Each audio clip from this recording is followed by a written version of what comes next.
Not only are we going to draft tonight and draft Achane if we can at that 1-2 turn, that beautiful ADP, that beautiful landing spot for the young man.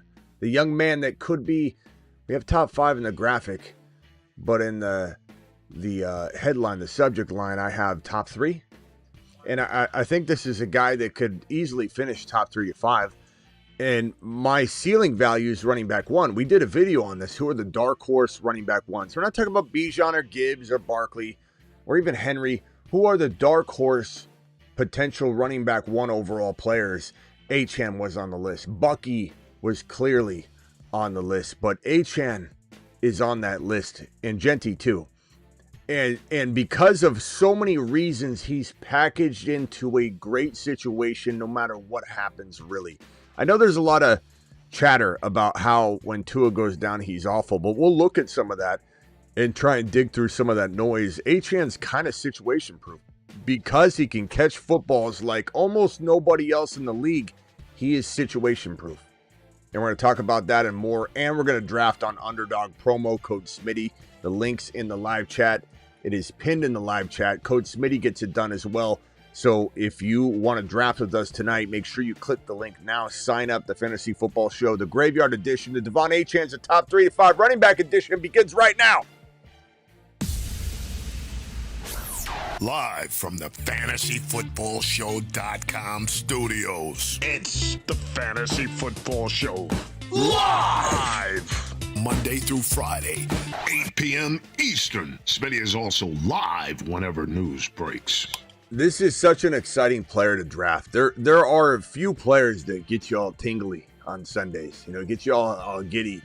And this is one of them, because when he gets the damn ball, you don't know if he's taking a house call or if he's going for 6-7 yards down the field. You really don't know. You hold your breath. You hope that you're going to get that, rip for 6. And it can happen at any moment. This guy was a top 5 running back in 40-plus yard runs. But he did only run for roughly 900 and what was it? I think it was 960. Let's pull up Achane's profile. 907. 907, 6 TDs, 203 carries, but 4.5 a pop. 4.5 a pop in a situation where a lot of teams were expecting him to run. A lot of teams were trying to shut down the run because Tua was, obviously not present. And Tua being in or out of the lineup or Tyreek Hill not being effective, a lot of people think that those things can take this guy out. But when you look a little bit deeper at the data, and right here we have it. Let me raise this above that and show you. There wasn't much of a lull in this guy's performance. If you look at the third column right here, you can see running back 8, running back 35, 3, 14, 13, 7, 6, 6, 24, 2, 2. And then you had this 4-game span, which I know everybody's going to say that's where it is, Smitty. That's what happens to him when things don't go right. But this is still a guy that averaged 4.5 yards per carry. It wasn't necessarily about him. It was about that they didn't feed him properly. And I don't think that's just a rinse and repeat error if something goes astray. Not to mention they have some better backups than yours and Zach Wilson.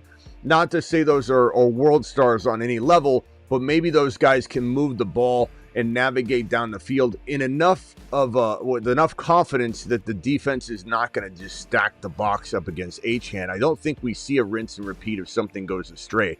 I also think with Miami Mike's job on the line, if something did go astray, they're getting the ball in Achane's hands and they throw to him too.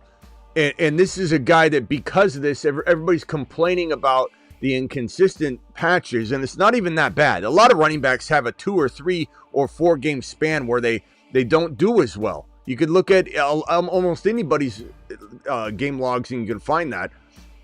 But what I think we need to take special note of is that this guy pulled in 87 receptions he pulled in 78 receptions last year, 87 targets last year, and is a capable 90 reception player. So I'll pull up his receiving log on the bottom there. 78 receptions right here, 87 targets. It's a remarkable number right there, ratio. You got 592 receiving and 6 touchdowns. 6 touchdowns on the ground up here at the top, 6 touchdowns through the air. That's 12 for those counting. And this is a player that with ease gets you 1,400, 1,500 yards and 10 plus touchdowns. With ease, he gets you 70 receptions this year because he's only improving.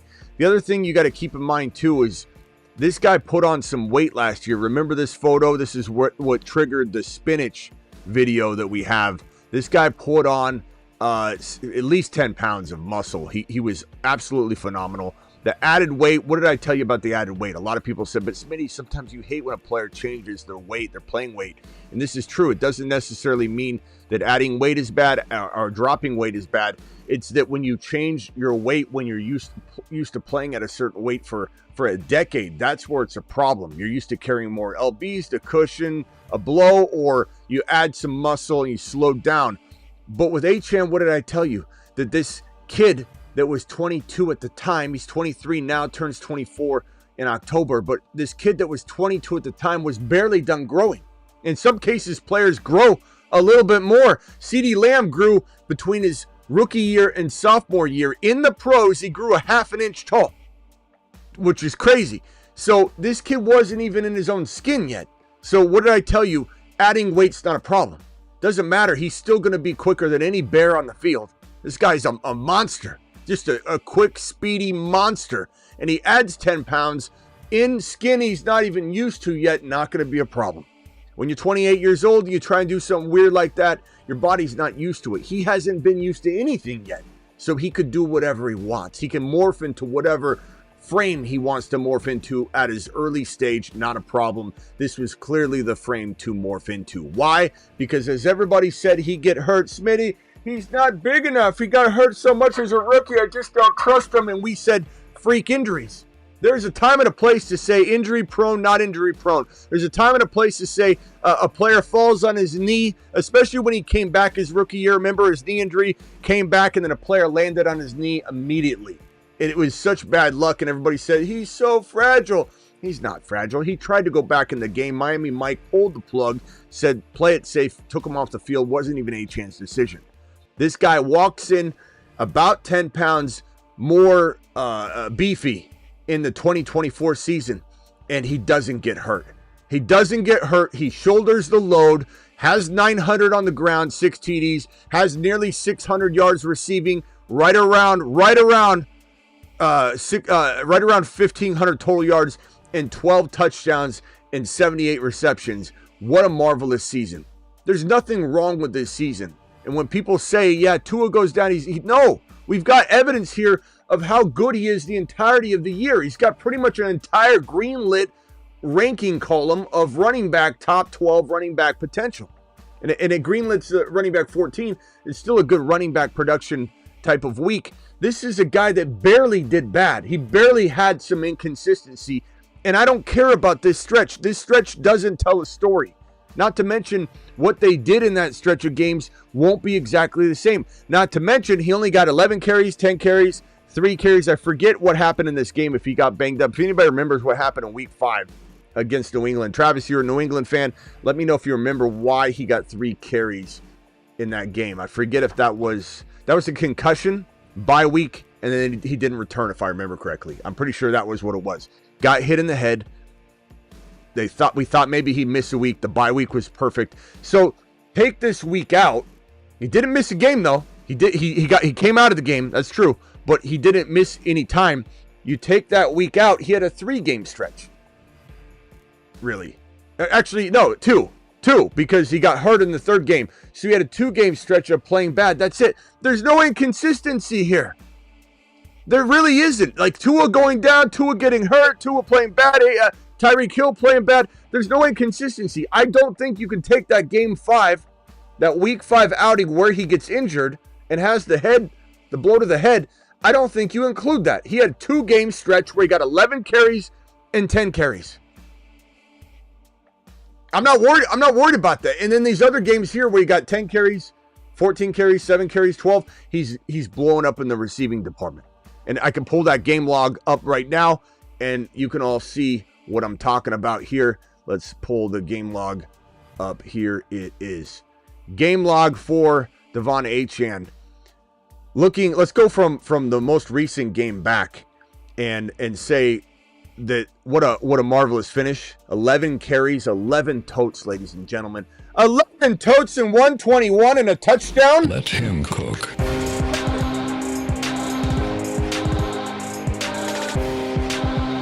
He's so quick. Where's my football? He's so quick.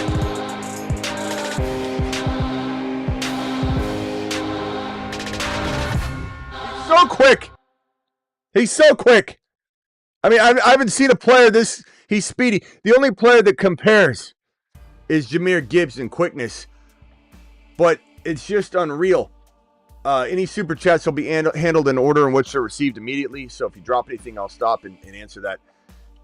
11 totes, 10 totes, 17, 12, 14, 7, 10, 17, 12, 12, 10, 15, 3, 10, 11, 22, 10.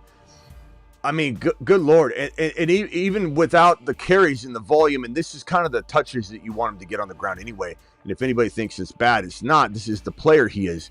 Go over to the reception column right here. And he didn't get any receptions in this 121 1 TD game. He didn't need to. He's just running like a monster. But you see 2, 6, 7, 6, 8, 3, 4, 5, 8. 6, 2, 1, 3, 3, 7, 7. I mean, just look at those receiving yards. 70-yard game, 56-yard game, 58-yard game, 50-yard game, 69-yard game, 76-yard game, and 2 touchdowns in this week. This New England outing here, 2 TDs, 32 yards rushing, but 24 and 2. He's a double-digit touchdown threat every single game. 5'9", 188, probably playing more like 195. I'd have to guess right now. This guy's a monster. And what I love about Achane is his 1/2 round value, the 1-2 turn value. We're talking about 12, 13, 14, 15. Really not even 12. He has no first round value right now. His perception, the perceived value, the ADP, it's not in round 1. We can't even call it 1-2 turn. We got to call it top of round 2 because I don't want anybody thinking they got to take him, although I would. I'd take Bucky and Achane at the back-to-backs. We talked about this. Bruce called in, asked me that question, and I said, yeah, I would do that. I have done that. I admit that. I admit I've taken Achane and Bucky at back-to-back 12, 13 picks, but in general, you don't need to do that. That's in best ball where you can't trade. That's rarity.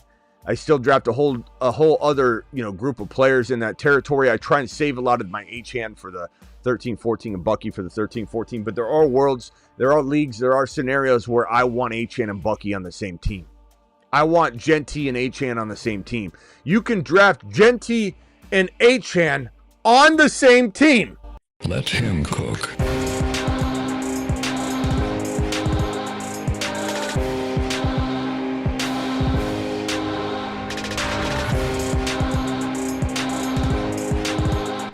You can draft Genty and Achane, Genty and Bucky, and you can draft Genty, Bucky and Achane if you want. You can do all kinds of combos. There is a world where you play in a grandma league far, far away. Maybe it's 10-man more so, where you get Genty, Achane, Bucky. And I'm hitting that all Let him cook. You let me worry about the wide receivers later. I'll figure it out. In that kind of league, especially if that's 10-man, you're getting Rashee Rice on the discount now. You probably get an MHJ and a Rice. Maybe you can't get Garrett Wilson. Maybe you can as your 4th drafted player in a 10-man league. In that scenario, I don't know what you might have to endure wide receiver-wise, but you'll be okay. You'll have Debo and, as a 2nd or 3rd wide receiver with at least one solid wide receiver that will fall to you in round 4. JSN and Debo and Egbuka. Maybe that's your worst case scenario, but even in that, I would imagine you'd have also a JD5 or something. There's so many ways to win. Don't let anybody tell you to do something specific. You go best player available. You grab the opportunities by the balls when they're in front of you, and you take advantage and smash ADP. You're in the business of drafting the best player available, not going RB here. Or, Smitty, should I start my draft off going wide receiver, then running back? Yeah, Bob, let's set it on auto and just take this player here and take that player here, no matter what the board looks like. We're not doing that. Easy with a $2 holler. What's the highest you draft him in full PPR? Well, that's a trick question. I'm not going to answer that because I don't need to go higher than this. I don't really have an exploratory answer for you as far as where my limits would be tested if my eyelids are held open and I'm taped to a chair and I've got ADP flicking by me on a projector and someone's trying to overstimulate the situation and see where they're testing my limits and I'm breaking and telling you. I'm just going to say that right now I would take him at 10 or 11 or 12 if I needed to. If I didn't like the way the players were falling, I didn't feel like going Amon-Ra. I didn't feel like going Puka. I didn't feel like going BTJ. I didn't want to go Derrick Henry early or CMC. And I'm sitting there and I'm like, I want a player that I want to go watch every single Sunday at the sports bar, or if you watch from home and don't do that silliness anymore, you're watching our boy Scott Hansen on the Red Zone, then honestly, pick the guy you believe he's in the range. There's no taking him 10 is silly or you're going to get laughed at.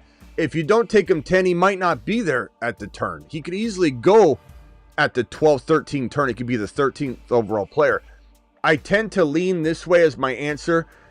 Anywhere in the second round, meaning 2.1, 2.2, 2.3. Bucky, anywhere in the second round. Hey, Smitty, is it reaching on Bucky at 2.1? No. My blanket answer every time is Bucky in round 2, anywhere. 2.1, 2.10. Obviously, the later you get him, the better the value. Achane, anywhere in round 2. 2.1, 2.4, 2.3, 2.10. Where you get him is where you get him in the second round is going to depend on even more upside that he comes with. So, and another thing too is this guy, to answer the question, I've seen it a couple times, are we ignoring the offensive line? No, we're not, because this is a player that rips off consistently proven 4.5 yards a rip. This is a player that catches 78 balls, probably going to be higher than that this year. So you can talk about any sort of blocking concerns or whatever. This guy pulls in 78 passes. He pulls in more passes than some wide receivers we're drafting as our wide receiver 2. You guys are wide receiver 2-3. This guy's pulling in more passes. He's practically a wide receiver that comes with some rushing production. This is a wide receiver that comes with some production that might even lean in the 1,000 rushing yard, 6 touchdown territory. This is the easiest 2.1, 2.2, 2.3, 2.4 smash in fantasy football 2025.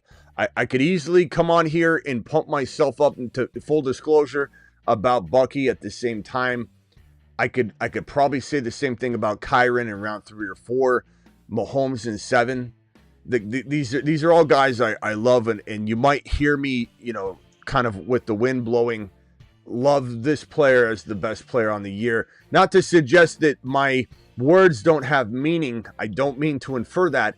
It's just there are 5, 6, 7 league winners that when I'm talking about them, I can't stop drafting them.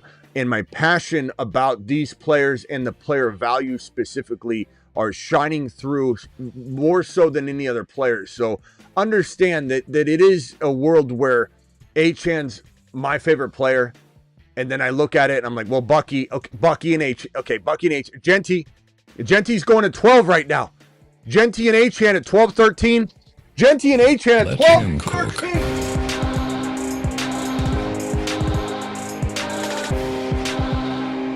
12, 13.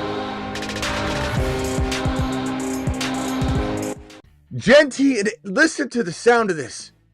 I believe if I whispered this in your ear about 45 times at the right tone and volume, you'd fall right asleep. You'd fall asleep like a baby. Genty, 12. Achane, 13. Genty, 12. Bucky, 13. Achane, 12. Bucky, 13. I mean, it's like counting sheep. You're asleep in 4 or 5 of those rounds of that. These This is you got a 12 pick, don't fret. You got a 12 pick, don't fret at all. Smitty, I don't like the late round pick. Maybe I like 12 now, most of all. Okay, I'll take 1. One's my, I usually tell people 1 is my favorite draft slot. It pretty much is, because you can still get Bucky sometimes down there. 1's my favorite draft slot. 2, 3, 4, 5, 6, and then I start to get to 6, and I go down to 12, 11, 10, 9, and then I meet 7 in the middle. I'm starting to think, based on Bucky, based on Genty going to 12 now, dropping to 12 ADP wise, just absolute highway robbery. Genty at 12 is ridiculous. I don't even understand how this is happening. What a glorious gift we get here on July 19. We're walking maybe into August 1. Hopefully it doesn't change. At Genty 12 overall with the, here's a rookie. The Raiders were so bad last year. I looked at data last year, and the last year's data says Genty might be a problem at 12. Aren't we drafting him too high?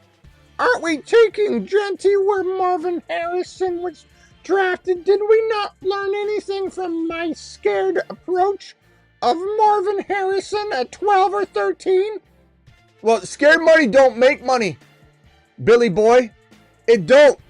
And also, Genty has no correlation to MHJ. Just like JD5's sophomore year has nothing to do with Stroud, who couldn't hang.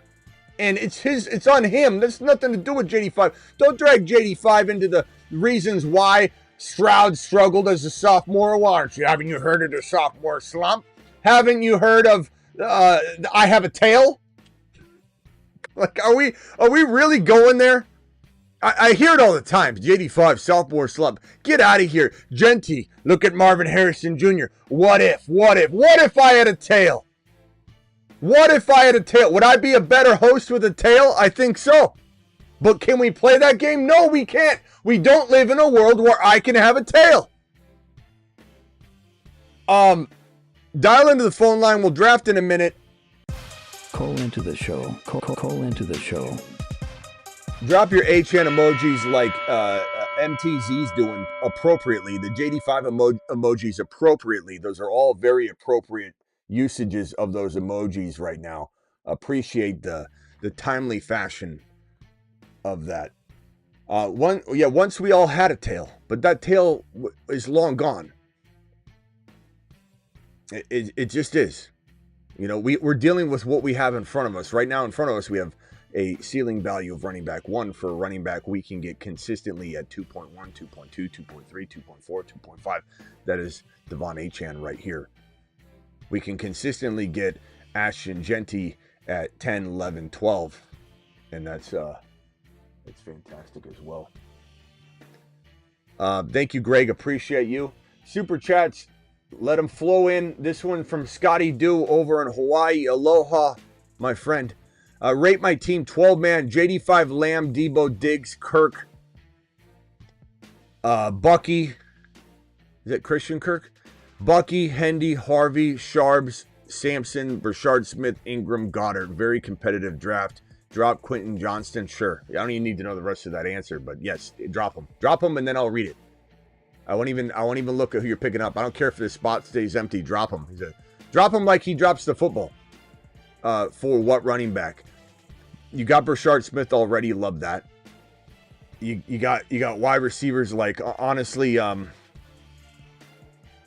Let's see. I'll pull up underdog ADP and I'll go digging. I mean, Sampson clearly is a player I think you should be grabbing if he's out there. I doubt he is. The hype behind his situation right now is clearly vaulting him into the 13, 14 round territory. So I highly doubt if Brashard Smith's gone that he's. But let me throw some RBs around that you could probably get. So if I go to Ray Davis is gone, obviously him. Sampson's gone. Will Shipley's gone, I'm sure. These are all good players. You're wanting a running back, Brashard Smith. So below Brashard Smith, keep Mitchell. Potential league winner. Taj Brooks, very solid backup over in Cincy. Corey Krosky, Merritt, Little Bill over in Washington. That's a great selection. Sean Tucker. You want to hang on to Sean Tucker over Quentin Johnston? Smitty approved that all day long. You've just been Smitty.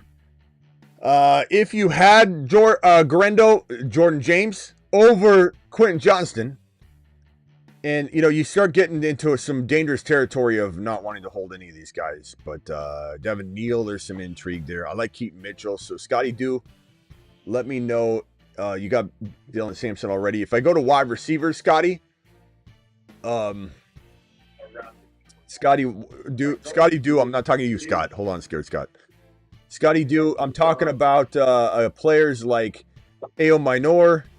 That would be a great player to grab. Scott, can you mute, please, or turn the background noise down? I don't know. Is this your first time on the phone line or what? It was the TV. Okay. I couldn't find a remote. Jalen Lane's pretty damn good. I like that you watch it on the TV, by the way, Scared Scott. I don't know why it makes me really happy when I hear people say, Smitty, I got you on the TV. I don't know why. I think that makes me feel like the show's on ESPN or, it's on a I just picture Scotty, Scared Scott. Scott, is it a 32-inch or is it did you go big with the 40? 86. 86, yeah. You've just been Smitty approved. If you had a tail, it would be freaking phenomenal. That's solid, bro. 86. If I had a tail, I'd be sitting off kilter. Damn, Scott. 86. When's the last time you super chatted? You got an 86-inch TV. I haven't seen a super chat from you in about 18 months. Hold on. Let me get this phone call merged in here real quickly. You got 86-inch TV. That's crazy. All right. I like that, though. All right, caller, hold on 1 second. I'll be with you in 1 second.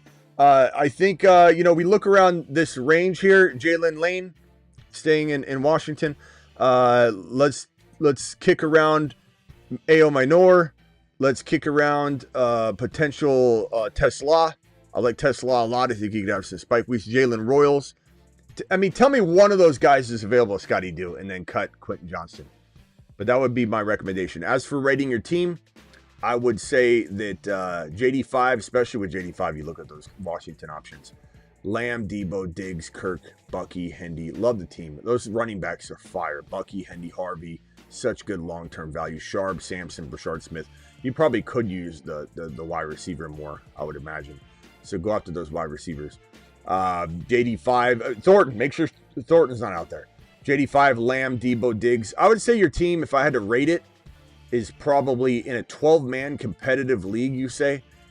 I would say near 9 out of 10. Let's give you an 8.10 just to keep you motivated, put a spark under your rear end so you're not, sleeping at the wheel. But, quietly I might wink 9. It's close. It's got a lot of players I love.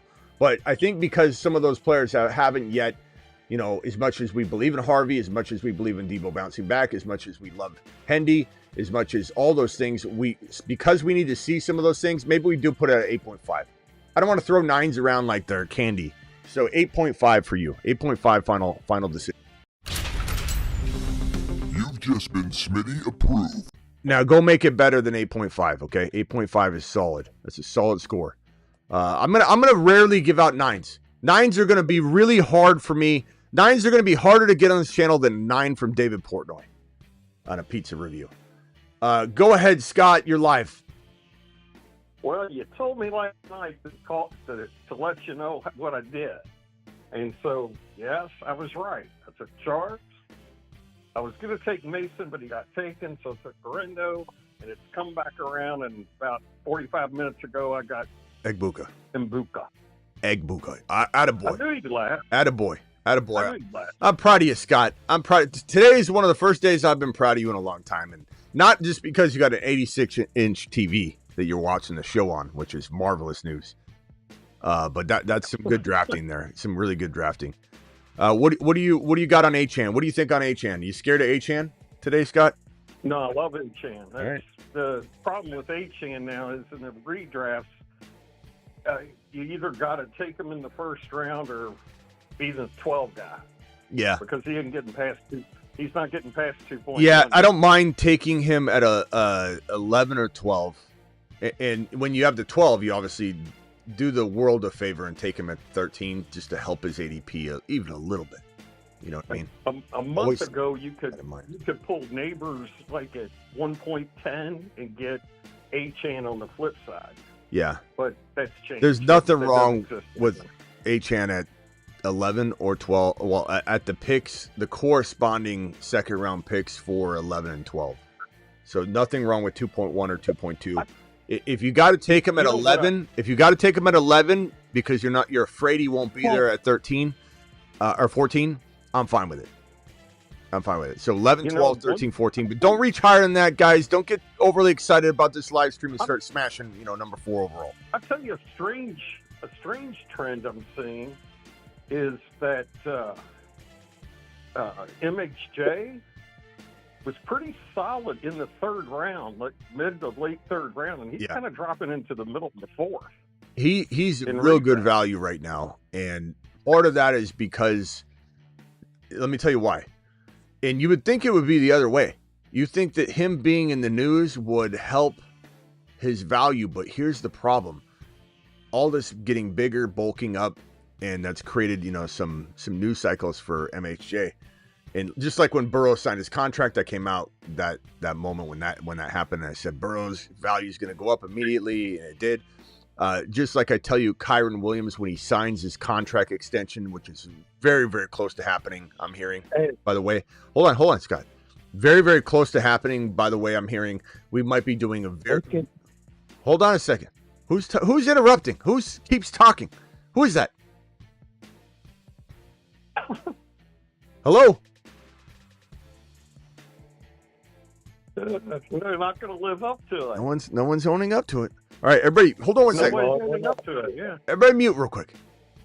All right, I'll mute. I got Kairon Williams inches away, I'm hearing, from signing that extension. And so once Kairon signs, we're going to get a bunch of Kairon content being created. Hey, Kairon's in the news. Hey, what do you think of Kairon? And even though it won't necessarily make people that create content like me like him more, it'll have people asking questions, and then you're going to hear how people like him, and then you're going to hear. Are you excluded from muting, Scott? Did you think you were a part? Were you the co-host? Did you think I was talking to the other 3 gentlemen on the phone line and said, "Hey, me and Scott, you guys to mute"? Stop. Okay, hold on a second. I'm not talking. Oh, he sounds just like Scott. What is this? Scared Steve? Who's talking right now? Who keeps talking? Own up to it. It's me. Who's me? All right, it's me, brother. Who's me?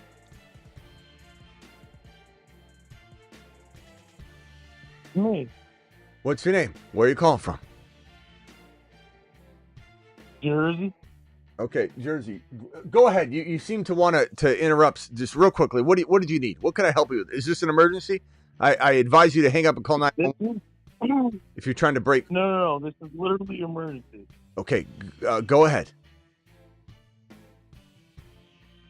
So right now, Quentin Judkins, is he going to be playing or what? What happened with the domestic dispute? His name is not Judkins. Everybody keeps calling him Judkins. It's not Judkins. It's not Judkins. No, you're right. Okay. And what's your area code? Are you the 585 or are you the 763? 585. 585. Okay. Just want to make sure I know who's on the phone here. Okay. 585 Jersey. We have not the latest on Judkins. Go watch my Judkins video. That'll tell you everything you need to know. But right now, the Browns are not going to sign him to his rookie contract. He's not a part of the team essentially right now. He's obviously a draft pick, and they have the rights to take care of this if they want to. But the word is, according to multiple reports that have been validated by other people that I very much trust, have said that he's not signing anytime soon, and the Cleveland Browns have instructed him to go handle his situation and not worry about football right now. So that's a very bad start. Oh. His likelihood of playing week 1 is nowhere near optimistic. And his ability... Huh? Slim to none. Slim to none. And then what does that mean, though? That means that this has got to get worked out before he can play. That probably means the commissioner strong-arming the Browns and saying, don't sign him. Don't put me in that position where I got to make a executive decision. Because if they did, he would put him on the commissioner would put him on the exempt list paid because it's domestic abuse. It's not something that they let the legal process play out. So if they're going to wait until it plays out, guess what happens once it plays out? 6 to 8 game suspension. So if this takes into October to get worked out, he's then missing 6 to 8 games upon his return. I doubt he plays a single game this year at this rate. Now, things could change. The wind could shift, but that's where we're at now. That's old news. We've covered that about 5,000 times. I know you can't be here for it all. I believe it. But go watch that Judkins. How about Blue? How about what? How about Blue? What do you think he's going to do in Dallas? You think he's someone I should try to pick up? Is this your first time on the channel? If it is, that's okay. Is this your first time watching? It is my first time. Okay, then congratulate. First time watching or first time calling? Both? Watching. Okay. Hey, first of all, before I blast you, I want to say thank you. Okay, so never mind. We're going to thank you. Standing ovation. I'm not getting up, but hey, we just did a Blue video right before that or after that. So all the questions you're asking are like, they're like, I'm so behind. Yeah, well, you just got here. So it's fine. Love Blue. Love Blue. Blue is a league winner. And last night's video, go watch the video last night. It will tickle your fancy. I promise. If you like Blue at all, or you're even a Dallas fan, Blue is a league winner. And he's got such a big chip on his shoulder from this nonsense article that was created about him. Telling him he's lazy. He's lazy. You know what's lazy? That article's lazy.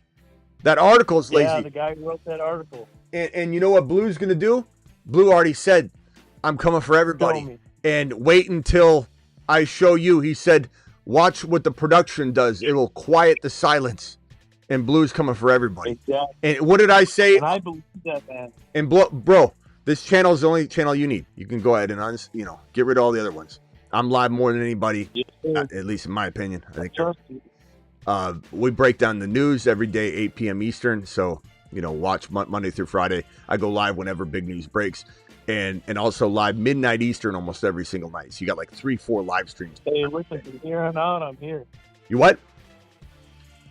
From here on out, I'm here. I'll be watching. Hey, but here's what happened. As soon as that lazy comment and lazy article was posted about him being lazy, we went live. And if you go watch that show before the Blue show, check it out. Yeah, what do we say, guys? That this smells funny. I don't trust. I know Blue snapped back. He snapped back. But we called it, bro, on the show before. On the show before, we said this smells funny. I don't buy it. And then later that day, about 4 hours later, he snapped back and we went live and said, knew it, Blue to the moon. Yep. All right, hey, bro, I gotta go. Appreciate you. Call back if you got another one. Glad to have you. Take care, brother. And later. Good night. Okay. Hold on. Everybody mute yourself real quickly. He was new. He didn't know how it works. It's all right. What I was trying to say. What was I trying to say? Scott, unmute yourself real quick. What was I saying? I forgot. Does anybody know where I was before I kept getting interrupted? It was something about Achane. Scott brought up MHJ after Achane. Oh, yes. Thank you. MHJ was the last thing I mentioned, but yeah, no, that's where it was. Okay, so let me continue on the. And then you went into Kairon. Yeah, let me continue on the MHJ front. Okay, what I was saying was, so when Kairon signs his deal, you're gonna have a lot of people just talking about him, and that's gonna get him on the mind of people that were like, let me see what they say about him. And the person might say, I like Kairon a lot, and they just didn't know they like Kairon, even though the news reminded them to talk about Kairon. So when content's created on players that are naturally good, there's going to be a lot of good stuff. People are going to increase their likelihood. Also, a lot of fragile Freddies and put your earmuffs on, Scott. A lot of scared Scotties that are petrified of things that they can't control. They're looking at Achane not having a contract as a weak link, as a vulnerability. And the moment that Achane gets a long-term deal, all those scared Scotties will come crawling back and jumping on the Kairon train because now they'll trust him more. So his value goes up. All right, you go take your earmuffs off, Scott. The thing about MHJ, though, that's weird is that all of the buzz, this is what I was trying to say and I got sidetracked. The news cycle about MHJ bulked up. Look at him. It created a bunch of negative takes by a lot of people. People that are out on MHJ had to talk about him. And so I would say more content than not was negative once people were forced to talk about him, it's going to slow him down. He's not that quick. Kyler's the problem. Here's the common lazy take on MHJ is, I like MHJ. Let me put one foot in the door. Now let me put one foot out the door. The problem is I don't trust Kyler. And that's where people are going to let it lie. And guess what? How many years did Calvin Johnson have an elite wide receiver? Don't say for a second I'm saying that he's Calvin. I'm asking the question, how many years did Calvin Johnson have an amazing quarterback? How many years did Julio Jones have just the precise quarterback? How many years does this guy have an elite quarterback? There's some people. What about Neighbors? What's Neighbors been doing over in New York already? So stop acting like Kyler didn't do MHJ some solids last year. The man almost had 900 yards and he had 8 touchdowns. That was league leading receiving wise. 8 touchdowns on the team. That's actually pretty solid for a rookie season. The problem was the expectation was that he'd get 15. So the news on MHJ is dropping him. He's gaining weight. He's going to get slower. Hey, what do you think about MHJ? He's gaining weight. Never liked him. I'm staying away. It's dropping. This is good. Normally, it's like, damn, I don't want a player to be in the news that we like. This is good. This is real good. That's why he's falling. I think he's one of the safer wide receiver ones for the cost of entry in fantasy football. Garrett Wilson, 2. Rashee Rice falling might bump one of these guys up, though. So kind of monitor that. Super chat here. Achane, drop, please, says Sam. Sam, here you go. And then Steve says, any different draft approach in a 2-flex league? Not really. It's best player available. We never draft positions anyway. You just got to keep an open mind, chew gum, and walk at the same time as you're walking down the board. And you're like, I've got my wide receiver room completely filled, and I've got a vacant running back 2 spot. You're chewing gum and walking at the same time, right? Trying to fill the voids, but you're also not scared to go Bo Nix instead of filling your wide receiver, your final flex spot, because you're like, I love, this player down later. I love that I could get Marvin Mims later or something. Whatever your player is, and a handful of players, it's okay to, leapfrog a certain starting spot for something that can be league winning. Especially in best ball, I'll draft Bo Nix as my second quarterback before I'll draft a lot, before I'll finish like my wide receiver, 3 sometimes. And that's just the way I draft. I like HM, but the problem is I love Bucky and a wide receiver. There's nothing wrong with that either, bro. We're talking about loving a handful of players. Bucky, HN, Genty, Rice used to be there. And that sucks that Rice can't be somebody it's good and bad. It's just, it sucks we're maybe looking at some suspension. But even that, I've told people, don't count on this. This is not a for sure thing at all. But there is a chance he doesn't get suspended. He could get a major fine. We went through the policy. Probably gets a 2 to 4. We're hearing 2 to 4. Schefter said 2 to 4. Every account that we could find says 2 to 4.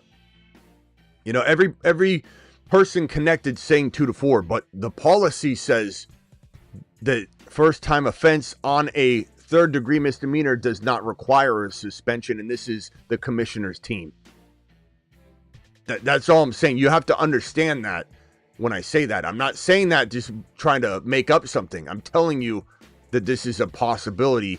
And then the Washington Post reporter who wrote on this said that he's the one that triggered me to look into it. So credit to the Washington Post first. But it said that, hey, don't be surprised if it's a 2 to 4 game, but don't be surprised if it is a fine. Everyone assuming the worst because what? Because it's because it was a reckless endeavor. But keep in mind it's the plea, and what's he pleading to? And keep in mind that he's a first-time offender. So you're going to have a guy like Addison get the near book thrown at him, and Rice maybe not. And people are going to be up in arms about it.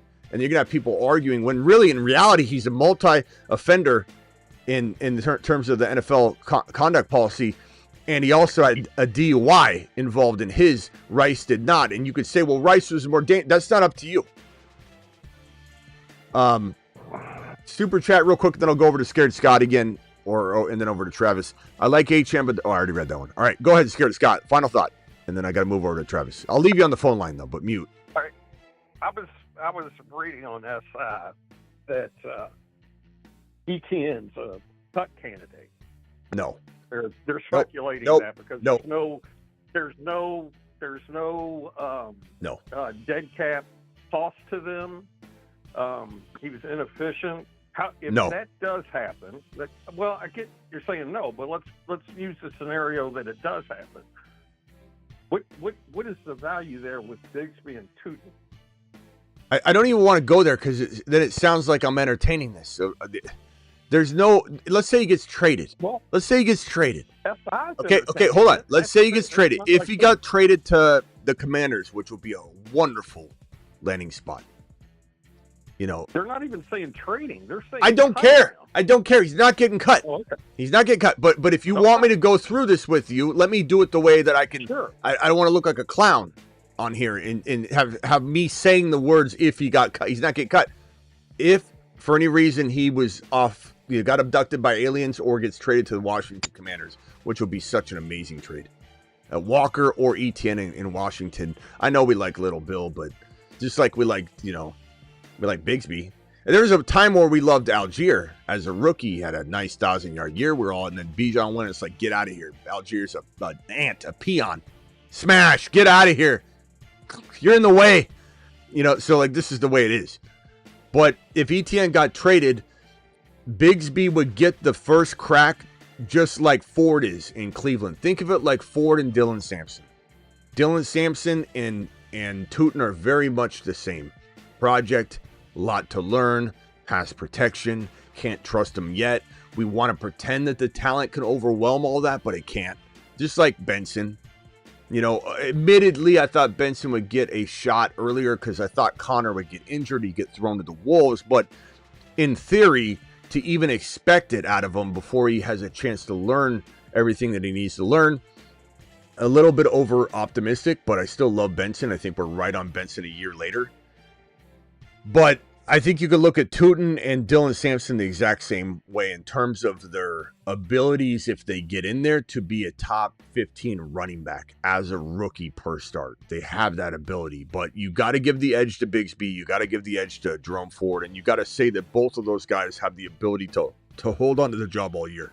They do. Ford is definitely a good running back, but Sampson's so electric. I think in Sampson's case, you'll have a lot more carved out receiving production than people expect, even if he doesn't take Ford's job right away. But Ford will probably get hurt or something will happen. As for if ETN were traded away, let's say, then Bigsby would probably start off trying to become the Bucky Irving for Liam Cohen. And while Tootin has the capability to do that, if Bigsby fails, Bigsby's going to get the first crack at it. And Bigsby's one of the better running backs in the league in a couple different major categories. We talk about that all the time. And he's just an impressive runner. And there was a moment in time last year where he felt like him and Bucky both kind of what was that? Let me look up that game that he had. But there was a time where both of them just kind of started to ignite, and then Bigsby's flame went out and Bucky's just exploded. But Bigsby was looking like he was going to be something special last year. If you had your choice in a redraft between Bigsby and Benson, which one would you take? Bigsby and Benson? I'm taking Benson all day. But doesn't mean I still won't have both of them because they tend to have different ADPs. Maybe on a Mickey Mouse platform that you're on, Scott, they're not, but you tend to get both of them. Platform, you tend to get both of them. Platform. Fantasy football. 766 yards and 7 TDs for Tank Bigsby, 4.6 a carry. He's very much in the mold of what Liam Cohen wants. And then if you take a look at, let me see if I can find Tank Bigsby's. Let's see here, Tank Bigsby. Let me see if I can find his game logs, because that's what I really wanted to screenshot and put on here. There's just a moment where it felt like it was happening. And I think it was that it's always against New England, Travis. Everything's against the New England Patriots. Your poor Patriots, man. They're just like They just got walked over. Last year. Yep. Punching bag last year. Here's the Bigsby line. This is phenomenal. Look at this. Let me see if I can grab a little red box here. Put that on screen. This is where it felt like the Bucky igniting was happening for Bigsby.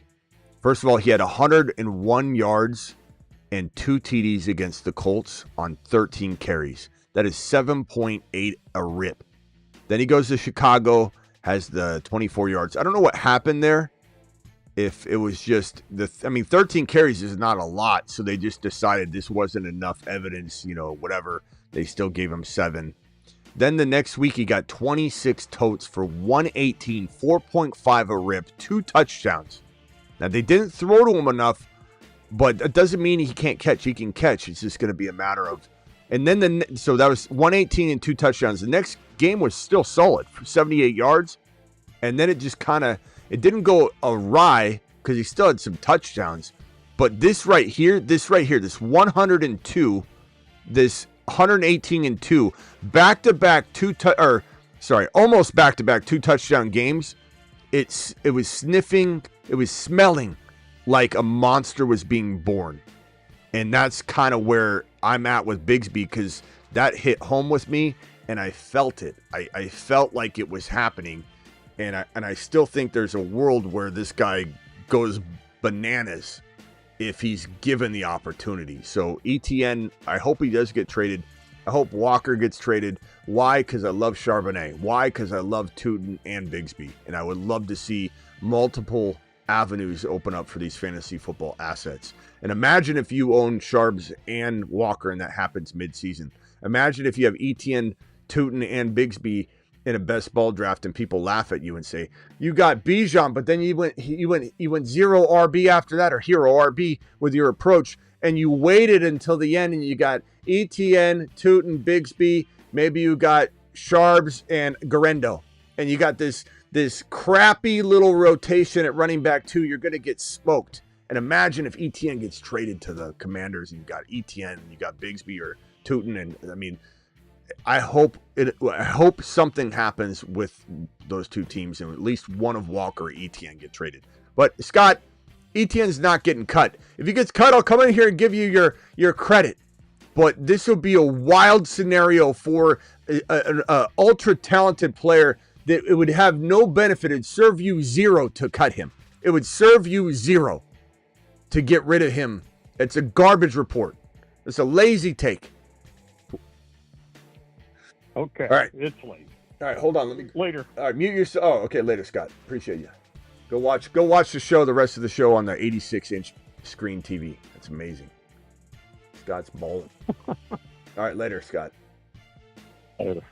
Still kind of shocking that this man's watching on an 86-inch TV, and the last time he super chatted was probably about 18, 19 months ago. All right, let's go to Travis real quick, and then I'll go back over to Jersey. Travis, go ahead. You're live. Yeah, I was actually going to ask you about a trade. Someone was looking at, so it's a super flex league, and they would be trading JJ, Jamar Chase, and Drake May for 85, Nico, Ladd, and London. My brain hurts listening to that. Chase, JJ, and May. Yep. For Ladd. JD5, Ladd, Nico, and London. And before you answer, my thought was that you might be able to get more by splitting up Chase and JJ, but I want to hear what you have to say on it. Superflex is tough because this is the number 1 overall player, and when you look over at the other side of this trade, these are both, first rounders essentially, but they're they're probably more like late first rounders, or one of them's like a 7 or 8 overall. Maybe Chase goes 7 overall, 6 overall. It's certainly possible. So I don't consider Chase, I guess, a late first rounder, but there's definitely a chance that you're talking about equivalently mid to late first round value, but you're getting 2 of those values. versus 1. But London is, in my opinion, so underrated this year and so very close to being a top 5 wide receiver. Very much really was in many cases last year. Nico could be a top 5 wide receiver. You almost have to say, okay, on the surface level, Chase JJ is beating the hell out of Nico in London, but is it really like a lambasting? It's definitely something you prefer, but if you throw Ladd in alone, like let's leave the quarterbacks out of this, and we say London, Nico, and Ladd for JJ and Chase, I'm saying no. But you know, you might have me pause for a second if this is like a 1 QB scenario. But and guys, let's get into an underdog draft real quick. Go over underdog promo code Smitty. Underdog will match your first deposit 50%, all the way up to $1,000. So if you deposit $10, the minimum, they'll give you $5. Click on weekly winners right now. Hit the green button. 5, 4, 3, 2, 1. Click on weekly winners. Let's jump into a weekly winner draft right now. Travis, hang tight. Let me answer this 1 second. Yep. Let me make sure I'm logged in here. I entered it. Weekly winners. I gotta enter it on my screen here. Okay, it's filled already. I can't get everybody in the same one, but just draft alongside. Use the process. Sometimes it's better to be, you know, in a different draft. Okay, this one here, weekly winners. I like weekly winners. It's one of my favorites. All right, let me see if I can pull this up. Put it up on screen in a second. Okay, so again, Chase JJ for Ladd, Nico, London. Adding Ladd starts to close the gaps there, and it makes it a very arguable thing. However, I'm still, you know, very much in favor of JJ and Chase. You know, so then you add the fact that this is Superflex back into the equation, and you say, okay, Nico didn't close the gap, but does JD5 now close the gap because it's such a monster upgrade at quarterback? I don't know that you're going to get what, you know, dividing up a wide receiver like Chase or JJ may work. I just don't know. Chat, what do you think? Ladd, Nico, London, JD5, or Chase, JJ, May? The chat's overwhelmingly against it. Okay. For the most part. Makes sense. Which is what I tend to see with in Dynasty when Chase and JJ are traded. People don't trade them unless you get absolute. My advice, and I know Superflex changes it though. Yeah. My advice that I said yesterday for a very similar question stands here. What I would tell you to do is just take Drake May, add in the first rounder, add in some seconds, add in a player, and try and upgrade just Drake May and walk out of this with a Knicks and then still keeping Chase and JJ. That is the smartest way to play it. This is one of those things that you should pause and say, okay, you're gaining a little here. You know what? Walk around the entire situation. Don't go this route. Just try and get a baby bump in value of May to Knicks or May to Mahomes by surrendering draft capital or whatever, and forget this line of thinking. Stop trying to trade the 2 best receivers in the league. So that would be my answer. I think that stands. And that goes for anybody that's toying around with a trade idea like that. Think about what you're doing and think about how can you accomplish something that if you showed the alternative, like if you had Knicks, if we go back to this real quick, if you had Knicks instead of May, so Chase, let me go back to the screen. If you had Chase, JJ, and Knicks, you wouldn't even consider trading that for this down here. You know what I'm saying? So try and get that to happen. All right, we're on the clock here. This is perfect for the topic of tonight's show.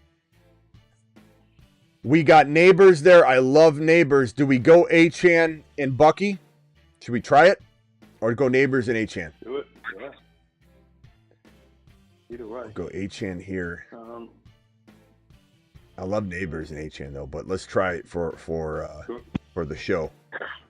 This is weeklies, by the way. This is weeklies. I tend to lean Bucky and Achane over Neighbors in terms of that weekly output anyway in a weekly winners contest where there's no accumulation of points. Week 1 has nothing to do with week 2. There's no week 17 winner. It's all who scores the most points in one given week. In week 1 gets 20K. Whoever scores the most points in week 2 gets 20K. Whoever scores the most points in week 3 gets 20K. All right, hold on, Travis, 1 second. 763. You've been on hold for like 7 years. I'm so sorry, bro. What can I do for you? What's your name? Hey, what's up, dude? It's Papa Giorgio here, man. Papa Giorgio. I forget. Papa. I forget. Papa Giorgio, forgive me. I remember your name, but what was it? Just your name? We just screamed your name a lot. I don't know. No, my name is just.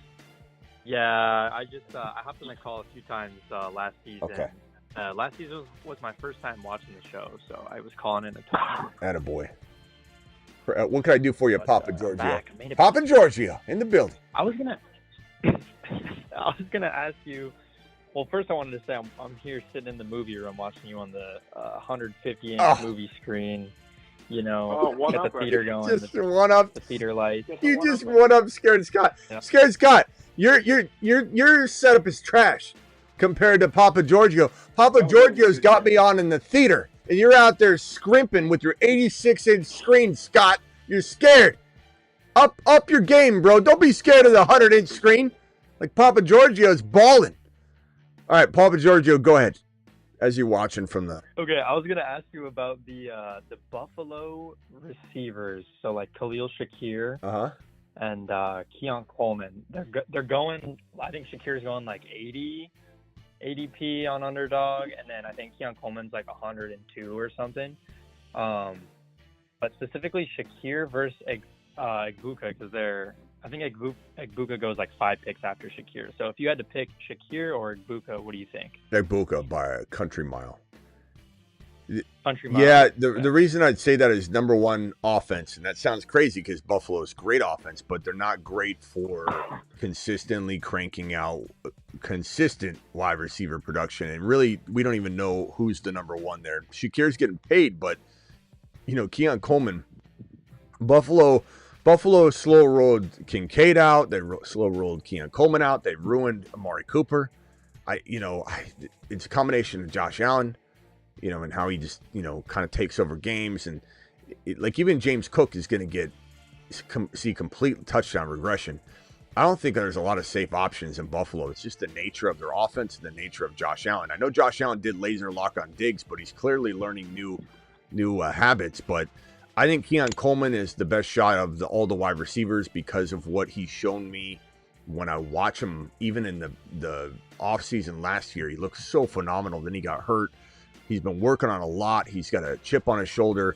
I like Shakir for safety. So if I autoed on Shakir, let's say, I'd be like, it's pretty good. But I don't think I'm looking for the ceiling value that Coleman's getting now. As for Egbuka to me could be a top 12 wide receiver per start. Once he's getting starter volume. He might even be like kind of a halfway starter on the third, 3 wide receiver sets. He's a rover. But once he's getting consistent, once we can say, green lit target column, green lit reception column from weeks 9 on per start, he's top 12 to 15 for me. I love Egbuka. He's a monster in the making. Okay. And the offense is golden. They're a air it out arsenal, whereas Josh Allen is one of the best shows in town, but it is all about him. It's kind of like Lamar. You don't see top 20 wide receivers, sometimes not even top 25 ever in Baltimore, but definitely not top 20. And that's not Zay Flowers' fault. Zay Flowers was once a Moon Man when we first cracked the Moon Man list open, or the second year. I think it's the second year we had the Moon Man list. He was on it. We like Zay a lot, but Zay's in a bad situation. He's in a bad spot. Real quickly, hold on. I got to make a draft selection here. Hopefully Marvin Harrison falls right here. Don't take MHJ. Don't take MHJ, you son of a... Yes. Now, here's the thing. Do I take Rashee Rice here at the top of 4 because he's not going to make it back? And this is weeklies. Who cares? This is a steal, right? Yeah. This is weeklies. We don't care if there's a suspension. Do it live. MHJ, Rashee Rice, Bucky, Achane. Are you crazy? Did we just find a loophole in the Matrix that Rice's ADP dropped in weeklies as well? Did we just find a loophole?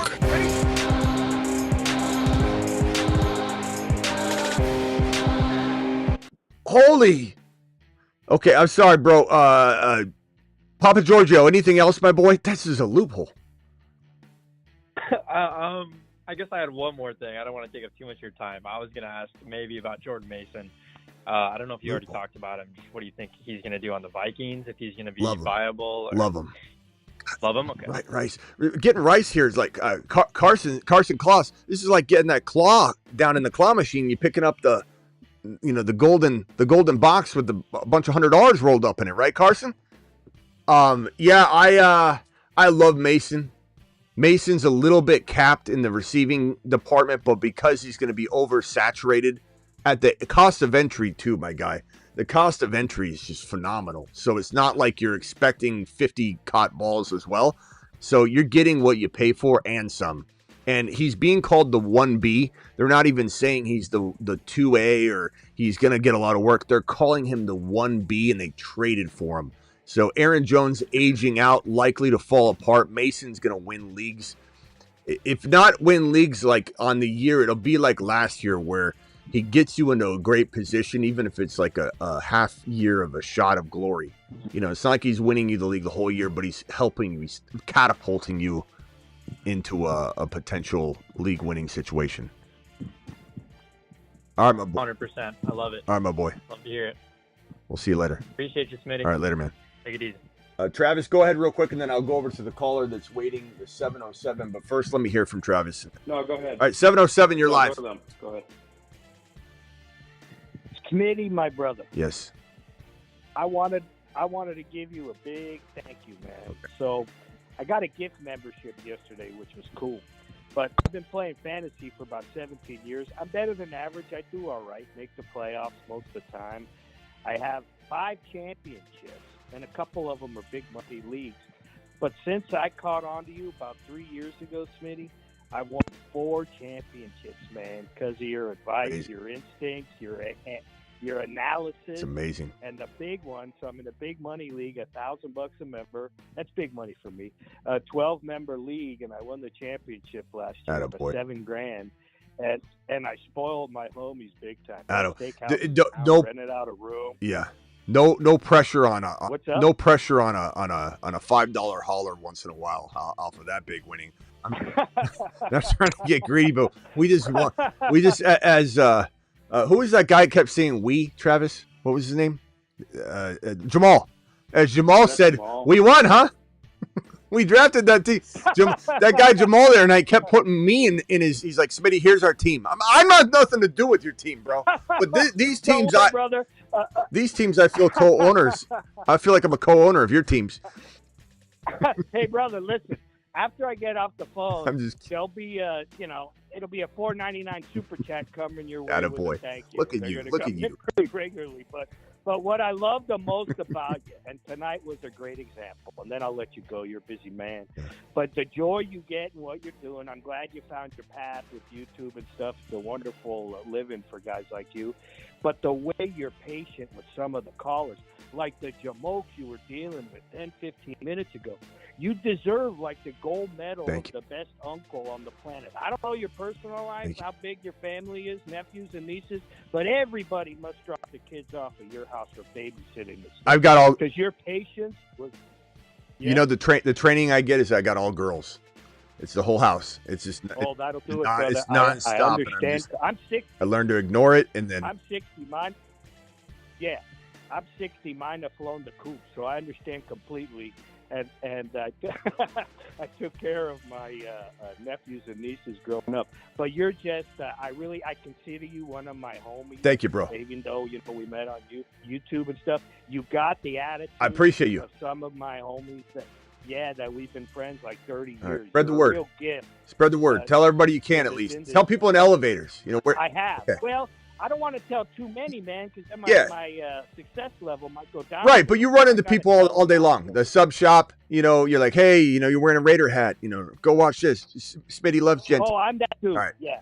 All right. No, I do share with guys I don't compete against, but I appreciate it. Thank you, Smitty. All right, man. Call in anytime. If you got another question, call back tonight. All right, see you later, bro. Bye, brother. Travis, I love this team so far. I mean, I went early Achane, early Bucky, in a sense, both early, but it's weeklies. Achane actually isn't that early in weeklies. He goes sometimes this high. I went Marv, Rashee Rice, Patrick Mahomes, Deebo Samuel was very early, but I knew he wouldn't come back. And this 12 spot's very unique for reaching. You're going to be like kind of it's going to be a reach-a-thon a lot of the time when you draft from 12, because you have to go all the way down and back, and you got to make some calls. And so I drafted Deebo early, but I'm with a smile. With a smile. This team for weeklies I love. I like it. Yeah. I think the Rice in 4 is crazy if he's going to stay around there. Yeah. Now, I don't know what I'm doing on the way back here. Let's see here. Let me move this over so you guys can see what happens at this turn here, but I'll move it back in a second. But any other phone callers want to dial in, any super chats, I'll handle in order which are received. Isaiah Pacheco just went, so I can't stack that. Not that I would have for sure done it, but just letting you guys know what I'm thinking here. Travis Kelce, he may make it all the way down to me. It's going to be like right on the button, but because no one else owns Mahomes, I could see him slipping a little bit more than past ADP. So maybe Kelce lands. If Kelce doesn't land, to me at the end of this round, I'll go Nix and Ingram. And that will be plenty. That'll make me play. I might even do that anyway, to be honest with you. I'm thinking about it. I've been doing that lately in a lot of slow drafts that I've done. I've seen Kelce sitting there. I've had Rice and Mahomes, and I still go with Nix and Ingram just because, look, everybody's saying you got to stack. Well, you're still stacking. You know, it's not like I'm not stacking anything. Not to mention you don't need to stack. It's a bunch of crap when it doesn't fit. When it fits, it's beautiful. And it fits beautifully with Nix and Ingram. And in a sense, if I've got Mahomes and Rice and I've got Nix and Ingram, it's still like a very protective, amazing move where Ingram still could ball out. Mahomes could outscore Bo Nix, and I still am using Ingram, and he's probably better off. You know, he's going to outscore Kelce anyway. So the temptation to stack Kelce, Rice, and Kelce, Rice, and Mahomes might not even be the smartest play, because the odds of, in my opinion, having Rice go off, Mahomes doesn't even need to go off for Rice to go off. Bo Nix could go off with Ingram, and I might have the best of both worlds with the Nix, Ingram, and Rice combo some weeks. So everyone's got to remember that stacking isn't always, and then Kelce went, that decides it for me. So Bo Nix, to me, unless this guy takes him right here, he's got Josh Allen already, but you know, it doesn't surprise me when people grab quarterbacks early. I have a feeling he won't, but unless he's watching, I guess this could be one of the, I don't recognize his name. Okay, so Godwin. So I'm going to go Bo Nix here. And while there are other names, you guys can see the list right here. I still feel like the best option here is Evan Ingram. He's a second-ranked tight end. This is a great team. Devon Achane, Bucky, Marvin Harrison Jr., Rashee Rice, Patrick Mahomes, Deebo Samuel, Bo Nix, Evan Ingram. Just a squad. Probably one of my favorite weekly teams. Top 4 or 5 weekly teams that I've drafted so far this year. Next caller, is this Wes? Yeah, what's up, brother? What's up, Wes? Hey, I'm sorry about last night, man. Let's start over. Let's start over, my guy. What's on your mind? It's just I'm building I'm in the middle of a remodel right now. I'm listening to the show and okay. My accountability, bro. I messed up last night. It was the wrong platform for it, and I'm sorry about that. Attaboy. Let's. What do you got? What do you got tonight? Nothing. I got nothing tonight. I'm building walls and listening to the show. Building walls. Yeah. We're not even gonna. Yeah. I'm tearing down a weight-bearing wall in my house to open up the space, and I'm building temp walls to support the joint. You know, I just had to. I had to address that. You want me to send Achane over? He could run right through that wall for you, bro. Just smash through it. The Achane's a wall driving machine. I agree. All right. I love you, brother. All right. You continue on. Thanks, Wes. I'll be listening. Later. All right, later. Yep. All right, Wes, make an amend. Hey. Little redemption right there. That was a positive call right there. This got hung up the other night. I forget what the conversation was. Bro, you called the other night and then you had to go or something, right? Is my memory correct? Caller? Let me see. Who is this? 952 caller, you're live. You called the other night and then I think you hung up. I think you had to go or something. But what's up? What are you doing? You're live. Hey, how's it going, Smitty? What's up? Who's this? TJ. TJ, what can I do for you, bro? So I'm trying to win now in my dynasty league, and I have Roma Dunze in 3 first, and I kind of want to get a better receiver. What do you think I should look at, or who do you think I should go for? Hold on one second. Let me just hit this $20 holler. I'm sorry. This is like when you walk up to the deli and you ask me a question, you're ordering the food, and then the phone rings, and I help that person. I'm sorry. I know this is rude, but hold on. Alert. $20 holler. Super chat alert. Monster, appreciate you dropping the $20 holler. Let me read this right after I help this gentleman. What was the question one more time, bro? Say it as quick as you can. Who do you think I should get, for Roma Dunze and a couple firsts in dynasty? Okay, Roma Dunze, a couple firsts. I mean, a couple firsts and Roma Dunze, I feel like you just shoot for the moon, bro. Or even just one. I mean, shoot for the moon. Start Work your way down. JJ Land. I mean, you're just going to shoot for everybody. And then when you start getting lower, you start thinking about taking off that pick. But honestly, I'd trade Rome for Rice right now. That kind of gets me excited. Maybe you don't like that. I think I already tried that. You already tried that? I tried Rome first. Yeah, MHA. Yeah, I tried that too. Okay. So no G. Maybe London. Yeah, London for sure. Would you do that? London's like higher. I'm a first for London. Oh, yeah, a first for London, but a Dunze and a first for London is probably what you're gonna have to try, and then go from there. But hold on, we're on the clock right here. Let me just see what I want to do. Okay. We're looking at, and again, I might have to reach a little bit, ladies and gentlemen, because it's just not going to be. And remember, this is weekly winners, so we're swinging for the fences here. I feel like I'm taking these guys a little bit early, and I don't care at all. I just don't care. Sharbs, I'm not taking early. Sharbs is. Garendo's got an ADP of 135, and we're at 110, which means when we come back, we're borderline at his ADP. He's a league winner to me. I don't care if I'm reaching again at the 12 pick. I've got to do smart reaching almost the entire draft. I'm starting to figure. But some of the players that we require on this channel, the players that we like and the way that they're falling, I feel like the 12 spot's going to be a Smitty approved reach, a designated reach around zone. Constantly reaching around. no pause needed in round 12. Bro, I'm going to say London for sure. London for sure. And then okay. After that, let me scroll up and we'll look at this board together. So let me move this over slightly. Did you do Nico? Nico for yes. I mean, I definitely would rather have Nico than a Dunze. I do think a Dunze. There's going to be a point where you're going to have to make sure you don't undervalue a Dunze. By the way, because they drafted Luther. This is a sticker, by the way. The description is a sticker.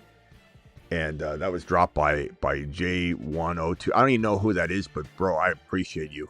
I don't know if that was maybe one of the callers dropping the sticker, but thank you very much for that $20 holler to the moon. I'm sorry, what did you just say, bro? Yeah, no, I was just scared about it Dunze because they drafted Luther Burns under the new offensive I like him, so. But at some point we got to pull the cord on just getting rid of him for anybody because he could be as good as somebody we're going after. You couldn't get Rice. Have you drafted yet? So have you drafted? Yeah, I got Harvey. You've drafted already? I got Harvey in my draft. Okay. JSN? No, I was wondering about Hunter. Oh, Hunter, yeah.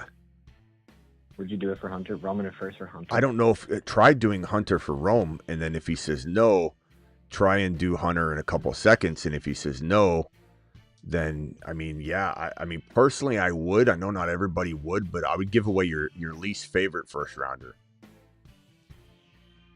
Okay. Yeah, they're all pretty late too, because I'm a decent team. So. All right, my boy. Appreciate you. You got it. Smitty, All right. what about like Amon Ra? Would you be willing to go after him too? Yeah. Yeah, Amon Ra. I mean, this is look, we're talking a Dunze here, so it's not like I'm trading down a player that I wonder. I think a Dunze is a talent, but any top 10 guy, really. Yeah, I'm not going after like AJ Brown. Honestly, even if you tell me Ladd, I'm gonna say no on giving up first rounders because Rome could be that good. He really could. I think BTJ, you can try for BTJ. I think Malik Neighbors, you clearly could offer both seconds and Odunze for Neighbors, which is crazy because at one point in the offseason before the NFL draft, like they were neck and neck.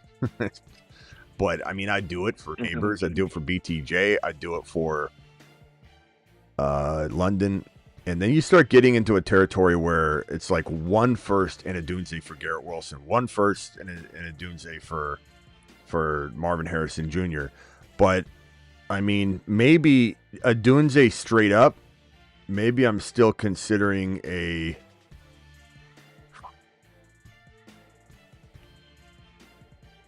I mean, I might rather have Worthy. Oh yeah, Thrush. Yeah,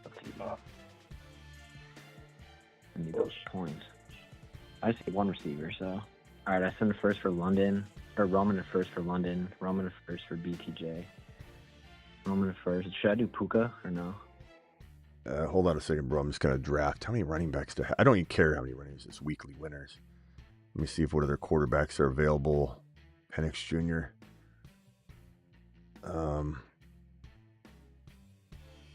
See what wide receivers are there. I don't like these wide receivers right here. I'm going to grab Penix Jr. here.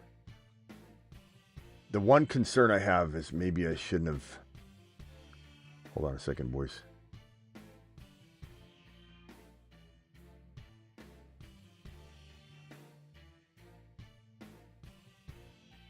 Who snuck in here and took Jaden Blue? Damn it. I was like, that's what I was looking for, and I was running out of time. And it's Jaden Blue. I didn't take him early. I wanted to take him with this Garendo pick, but I'm like, he's so far down. I'm going to wait around. But who's in this 3 spot? I'm definitely getting sniped. Damn it. Damn it, my boy. Took him so early. All right, go ahead. What was your last question, bro? Oh, no, that was it. All right. I sent trades. Yeah, London, do it live. He asked about Puka. Yes, about Puka.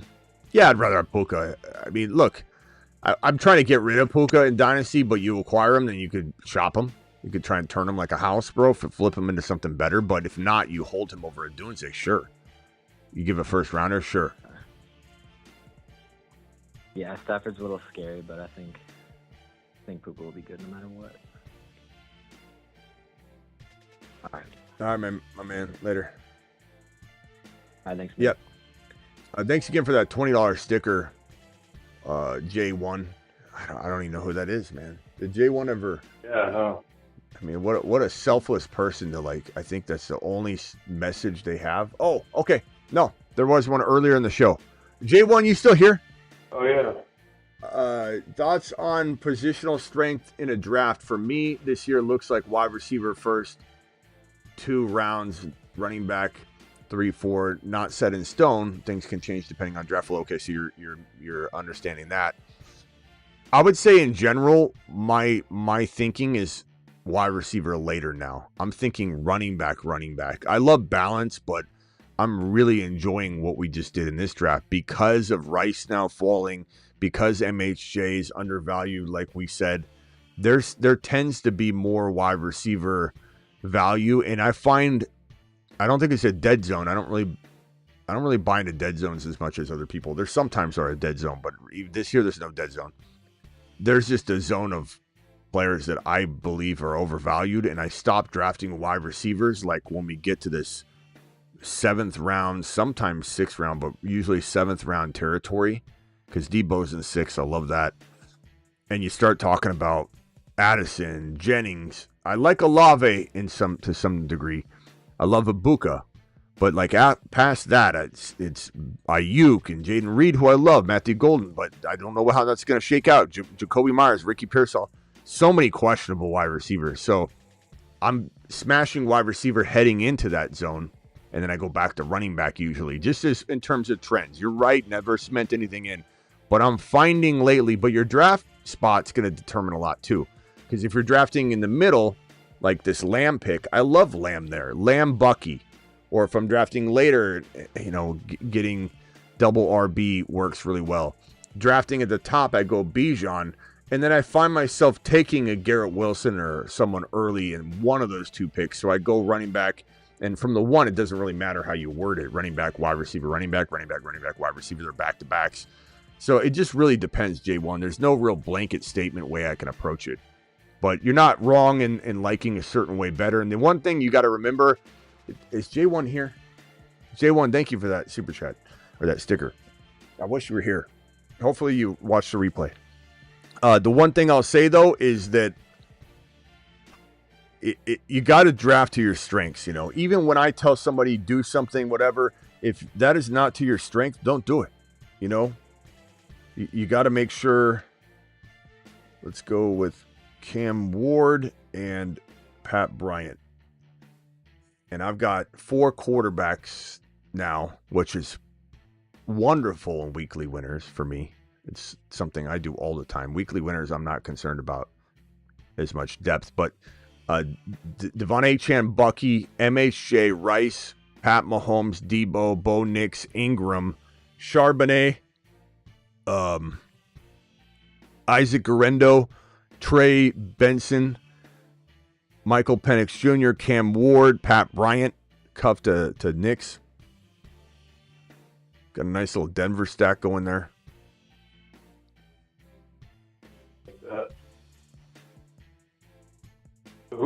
So who do you have from Ward, Penix, Mahomes, and who else?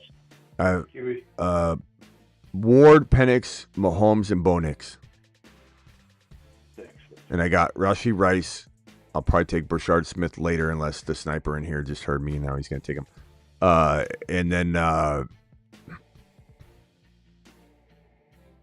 my running backs are pretty filthy. And I tend to overstack running backs. I tend to draft like 8 of them in a weeklies. But Achane, Bucky, Sharbs, Guerrero, Benson, all home run hitters. And then the quarterbacks are Mahomes, Bo Nix, Michael Penix, Cam Ward. My wide receivers are MHJ, Rashee Rice, Debo, Pat Bryant, and then Evan Ingram at tight end. Woo! I like it.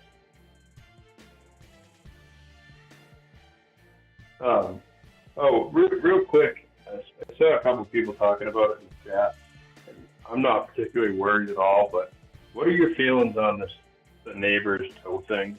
Because people in the chat are worried about it. I kind of said, unless we start seeing something and when they start really ramping up in training camp or preseason where he's like missing stuff, I won't worry about it at all. How about you? Yeah, kind of feel like he's played with it for a while, and that's not necessarily a amazing thing to point out, because it's been, sometimes those things can start getting worse if you don't fix them, but he's been elite with it. And I think we'll know very soon, not that this will be something we can undo in terms of all the best ball drafts that we've already had, but I think we'll know something concrete for non-best ball, for redraft, by the time you're drafting. I think if he has to sit out again and rest it, or something you're like, he's going backwards with it, then to react appropriately. But yeah, so that was kind of my feeling. Yeah, I don't like OTAs. They'll hold guys out of that for anything, just to be cautious. So, and not that it'll be a total avoid if that happens. Well, context will matter, but I'm very confident that for redrafters and for non-best, or for redrafters and for best ball drafters that we're drafting after that point, at least, we'll have something very tangible. And the only thing it will affect, and won't affect Dynasty or anything, but the only thing it'll affect are drafts where we've taken Neighbors already in round 1, and he's kind of lingering with this toe thing again. I think he'll be fine. They've been rehabbing it. I feel pretty confident that it's all going to be okay.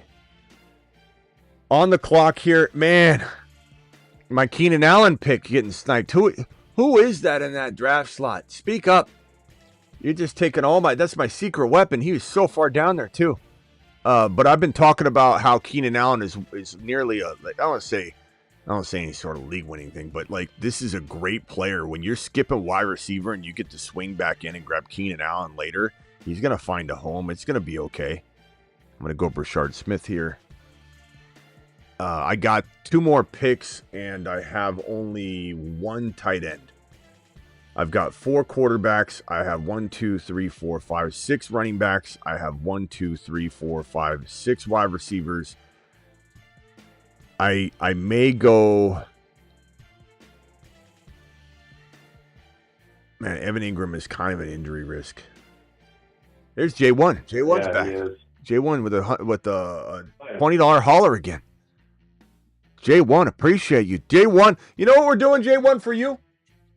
Special night for you, young man. And I believe he probably has the crown 1, right? Does he have the final, the number 1 crown? He's got to. Hey, J1. Yep. Yeah. By a lot. J1, can you just put like a ... and hit enter? We want to see that crown because right now it doesn't show it with the super chat. But we're doing something special for you, J1. We haven't done this in a while, young man. We haven't done this in a while. It's J1 season up in this mug. J1. I'm going to answer your super chat too. Hang tight. This is more important, unfortunately. Thank you, Wes, for the $4.99 hauler, my boy. We do appreciate it. There's the crown. We do appreciate it, Wes. Yep, there it is. Number 1. One crown. There it is. I give you. I even forget what camera I'm doing this on there. I give you. Mashed potatoes. I give you J1 season.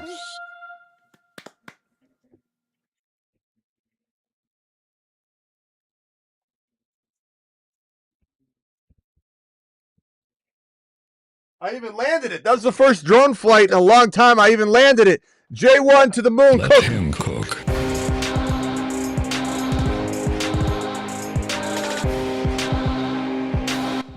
Okay, J1's question is as follows. I got a couple of super chats here too. J1, my boy. Thank you, Wes, again. Put that on screen for Wes. Wes, appreciate you. Wes taking down a low-bearing wall tonight, but I told him to send Achane right over, put some spinach right in front of the wall, let him run toward it, take it away real quick. Boom, wall down. Wall down. Save your back. Save everything. There was a moon landing. That's right. Who said that? Moon landing. Shane. Nice one, Shane. The real moon landing. All right. Let me answer this one in a second. Let me get this $20 super chat here. I was 707 caller. Santa Rosa Joe giving you the second $19.99 in tribute of my big money league. Okay, there you go. That was him. Okay, awesome. Santa Rosa Joe. Love it, my boy. Appreciate you. My post 12 team full PPR league. Thanks again. You're good company. Not 29-day ribeye money, but Mickey D's for the girls. Bro, this is Taco Bell tonight. I'm going to Taco Bell straight after this. Get the nacho fries and a 5-layer beefy burrito with extra nacho cheese on it. That's what I'm doing. Then I got to run. I probably need to run before I eat that, actually. And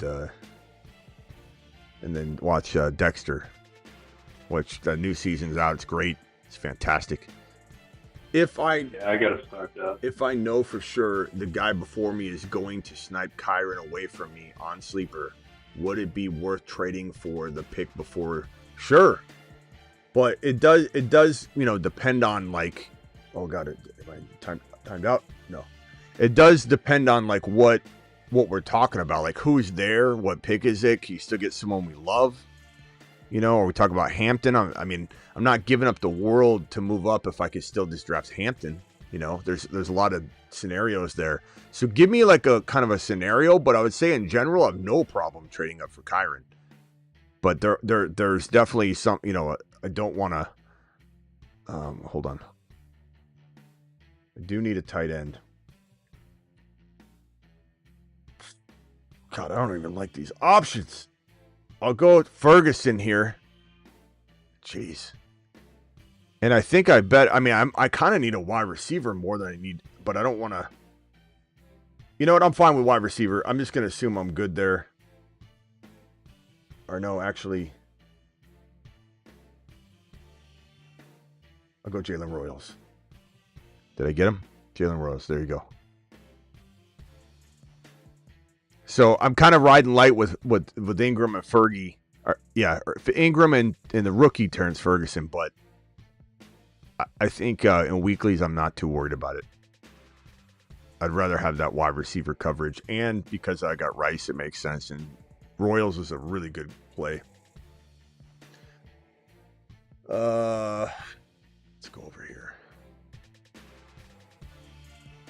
David, appreciate you. David said good stuff, Smitty and team. Thanks, DJ. Oh, it's DJ.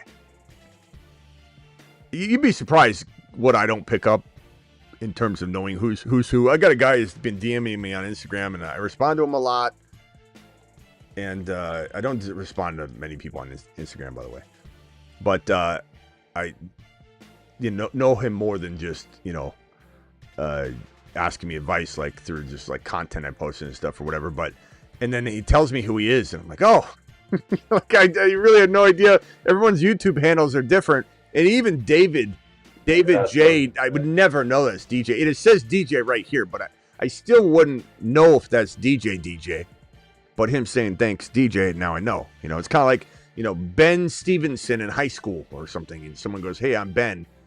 Oh, what's your last name? Stevenson. I don't know who that is. But if you say Ben Stevenson, then you know who he is. Ben Stevenson. I don't know who Ben, what's your last name, Stevenson is. But I know who Ben Stevenson is. Appreciate you, DJ, for dropping the $2 holler, my boy. You can call in if you have a question, by the way. And again, on this one, I totally Smitty approved trading for Kairon at any moment in time. But like some people will give up a 6th or 5th rounder where that could be Bo Nix or Pat Mahomes or Deebo Samuel to go from Hampton or Harvey to Kairon. And I don't know that I do that because I love those running backs as well. Those are glorious running backs. Oh, and Mike here with the super chat says thoughts on Bowers not returning value at ADP because of Pete Carroll and Genty taking away touches. Was volume a primary factor in his success over TDs? I'm not worried about it, Mike. This offense doesn't have a lot going on, and you got to understand that Genty's going to take, this is a team that's going to have 50% roughly of the work for running, 50% for Pat. Like Bowers is it. I love Thornton. I hope he develops so he could be a steal.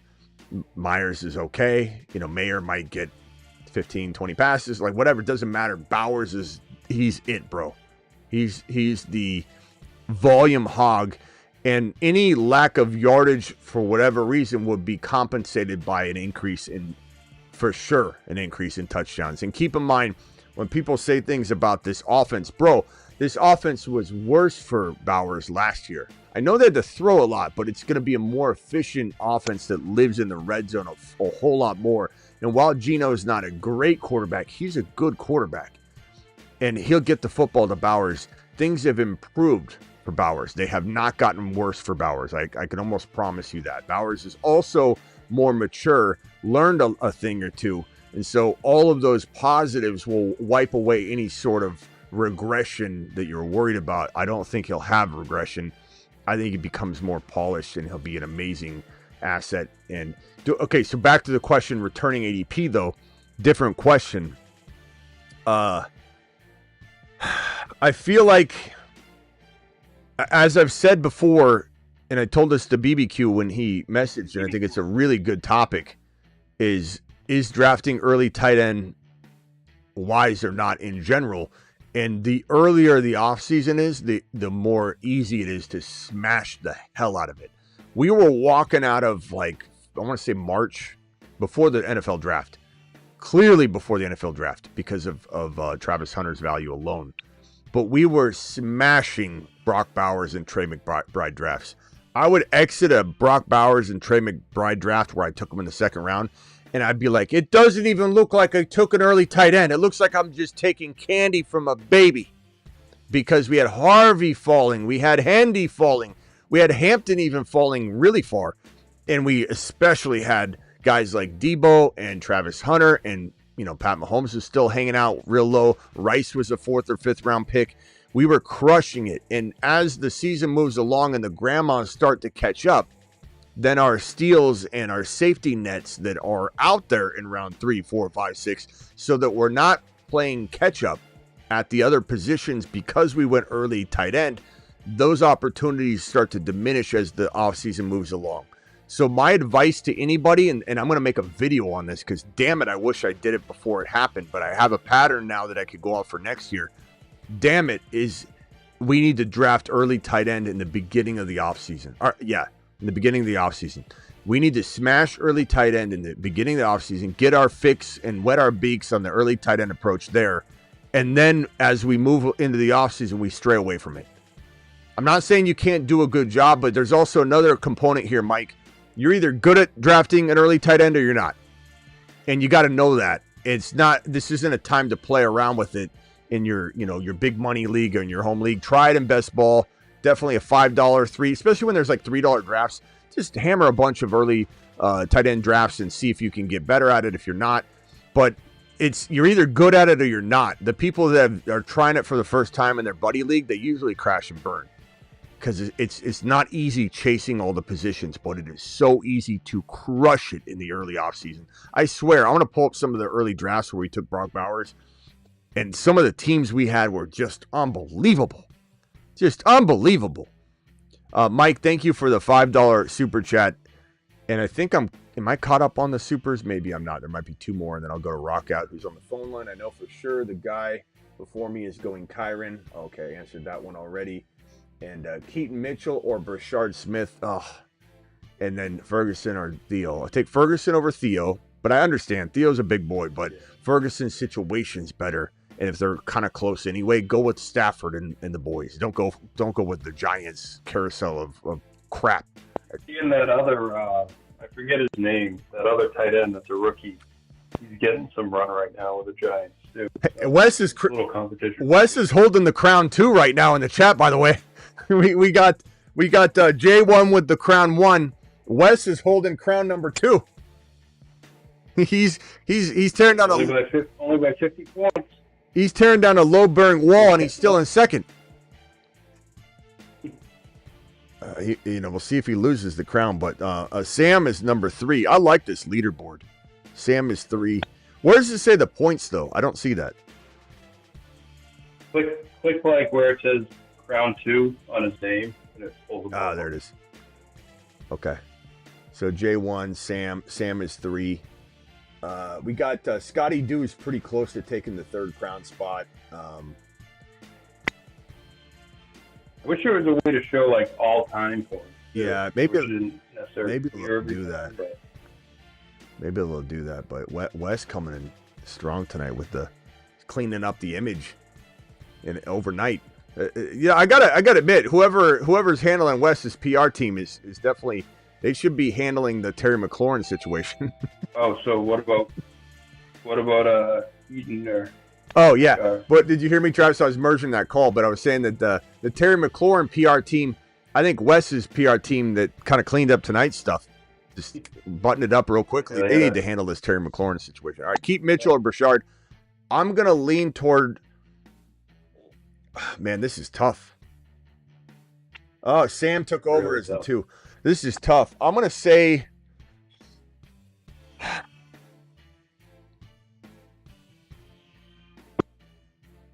because Brashard Smith could grab the starting job and not let go of it. I mean, Pacheco, if he took it from Pacheco, there's a chance that Pacheco can't take it back if Pacheco gets hurt and comes back.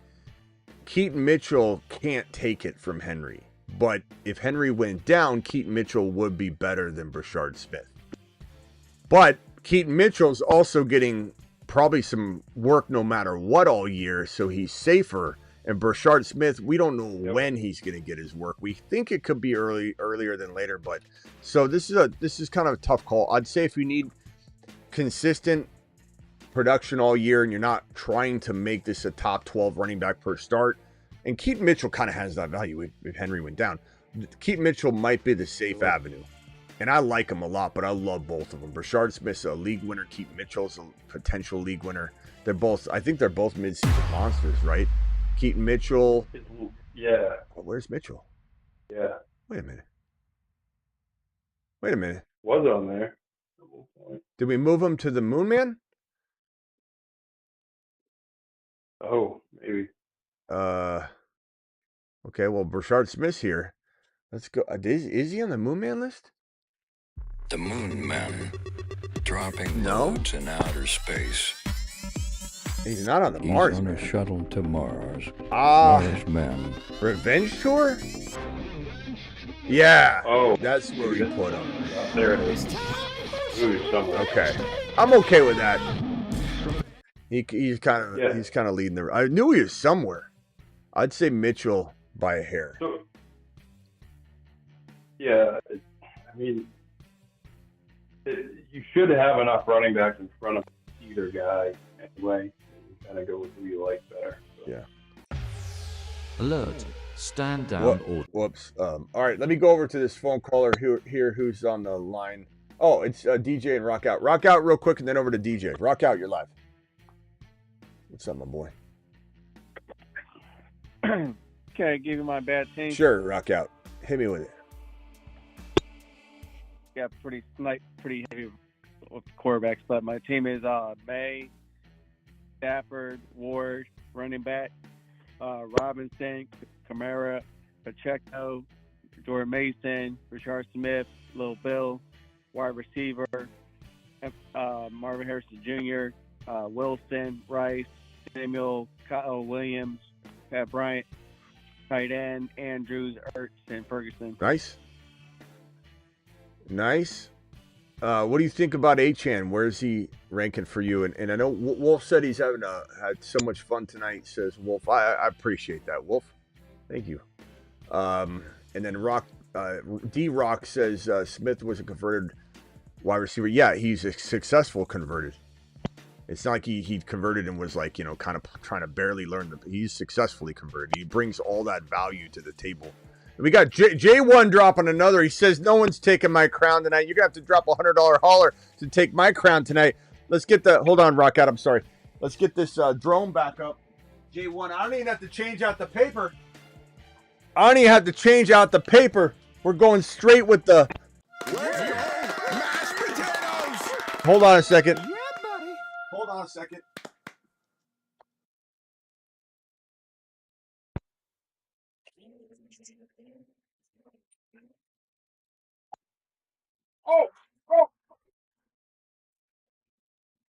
Whoa.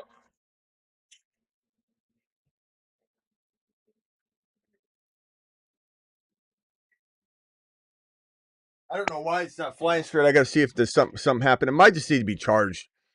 It sucks how quickly the charge goes down. It's going to be like Joe Mixon. Just boom, boom, boom, and then it just goes flat. Thank you for the super chat. Your Bowers push last year won me big money championship. Thank you, J1. Appreciate you. Appreciate you coming back to tell the story too, because it helps people know how amazing this show is. And the show appreciates you. We appreciate you. J1's dropping fire tonight. And then, do we have any gifted memberships that I haven't acknowledged because I didn't see them? I feel awful when that happens. I don't think so. Sometimes I don't think so tonight. Sometimes like New Age or BBQ have dropped something, and I'm like just sitting. I'm praising everybody's super chats, and they've dropped like 50 gifted memberships because I didn't have it turned on. Okay, Rock Out. What was your last question, real quick, and then over to DJ? Or what did I not answer? Or I think I asked you about Achane, and then is there anything you said that I did not? Yeah, you can have 5 range for me, but did that guy from the other show call back? What do you mean? When they said call in before the show. Yeah, it was a voice of reason. He wasn't really reasonable. At the end of the show, he's like, what was he even saying? They made some crazy takes. I have so much that goes into my head. I have to shoot it all out the ear. I can't even retain anything these days. It's not that I have a bad memory. There's a freaking 1,000 things that. What did he say at the end of the show, Travis? Do you remember? What did Voice of Reason say? And I said call in. I'm trying to look right now. What was it even about? Was it MHJ? Oh, yeah, it's MHJ and Kyler. It was Kyler. Oh, Debo. Debo. Yeah. No, Debo's fat. Yeah, Debo. Fat, can't run around. Yeah, all right. Yeah, he didn't call in. He said, go call in later. Exactly what I said was going to happen. He'd be in the chat later. Thanks, Sam. Sam said he disrespected Debo. You're right. He'd be in the chat later, and he never showed up. He isn't showed up today. He's like, I'll call in. I said he wouldn't call in, and then he'd say in the chat, I had to go. And he's like, I'll call in tonight or whatever. He hasn't called in. Where's your Debo hate now? No voice of reason there. Thank you, J1, for dropping the $20 super chat. Super chat alert. DJ, you're live. Best show on the planet, Smitty. Thank you. Best show on the planet. Doing it live. Achane. Like, I mean, he kind of reminds me of maybe a Camara. He didn't hit 1,000 in terms of his rushing yards, but he's 600-700 in receiving, 6 and 6 or 6 and 7 between his rushing and touchdowns. So his floor is very high. So to the moon. I mean, his ceiling, who knows? But his floor seems to be this pretty high. Of course, we had Hill, a little injured and hobbled, and then Tua. But nah, Achane's good to go. Second round, where you got him at in this last draft at that 12, and then that 2. Second thought, real quick, and I'll hang up. But second thought, Murray and MHJ. Just to kind of give a perspective, I was looking at some stats. And MHJ's rookie year versus what Hopkins did, maybe he was hobbled, not too sure. He exceeded those numbers in terms of yardage as well as touchdowns. And MHJ does not have very many, with the exception of Hopkins in 2020, 1,000-yard receiver. Great for fantasy. But what MHJ did in his rookie year, given it perspective, was pretty outstanding. And yeah, I think you're cutting out there. Hold on. Caller, mute yourself real quick. Yeah, DJ, I don't disagree with you at all. That I think this is what you're trying to say is that because MHJ was able to get roughly 908 in an environment where we don't see wide receivers produce, it's impressive. But I think what we got to remember though is Kyler hasn't really. I mean, he was good with Hopkins, and Hopkins was kind of tailing off though to some degree. But I think Kyler. What's so important about their clicking at the end of the year and for the game to slow down for MHJ, which came out of MHJ's mouth and his staff's mouth and Kyler's mouth. They all said the same thing, that the game slowed down for MHJ. And the thing about Kyler that people try and say he's not good for fantasy, I don't trust him. When he's outside the pocket, he can be the best in the business. And one of the best quarterbacks. Part of that's because he can't see over the line, so he's kind of like somebody that doesn't know how to read, and they go through college. You heard those stories of someone graduates with a bachelor's and didn't ever know how to read. They just figure out ways to just, whatever. I'm gonna trick this. I'm gonna withdraw from that class. This guy said he took classes where he withdraw.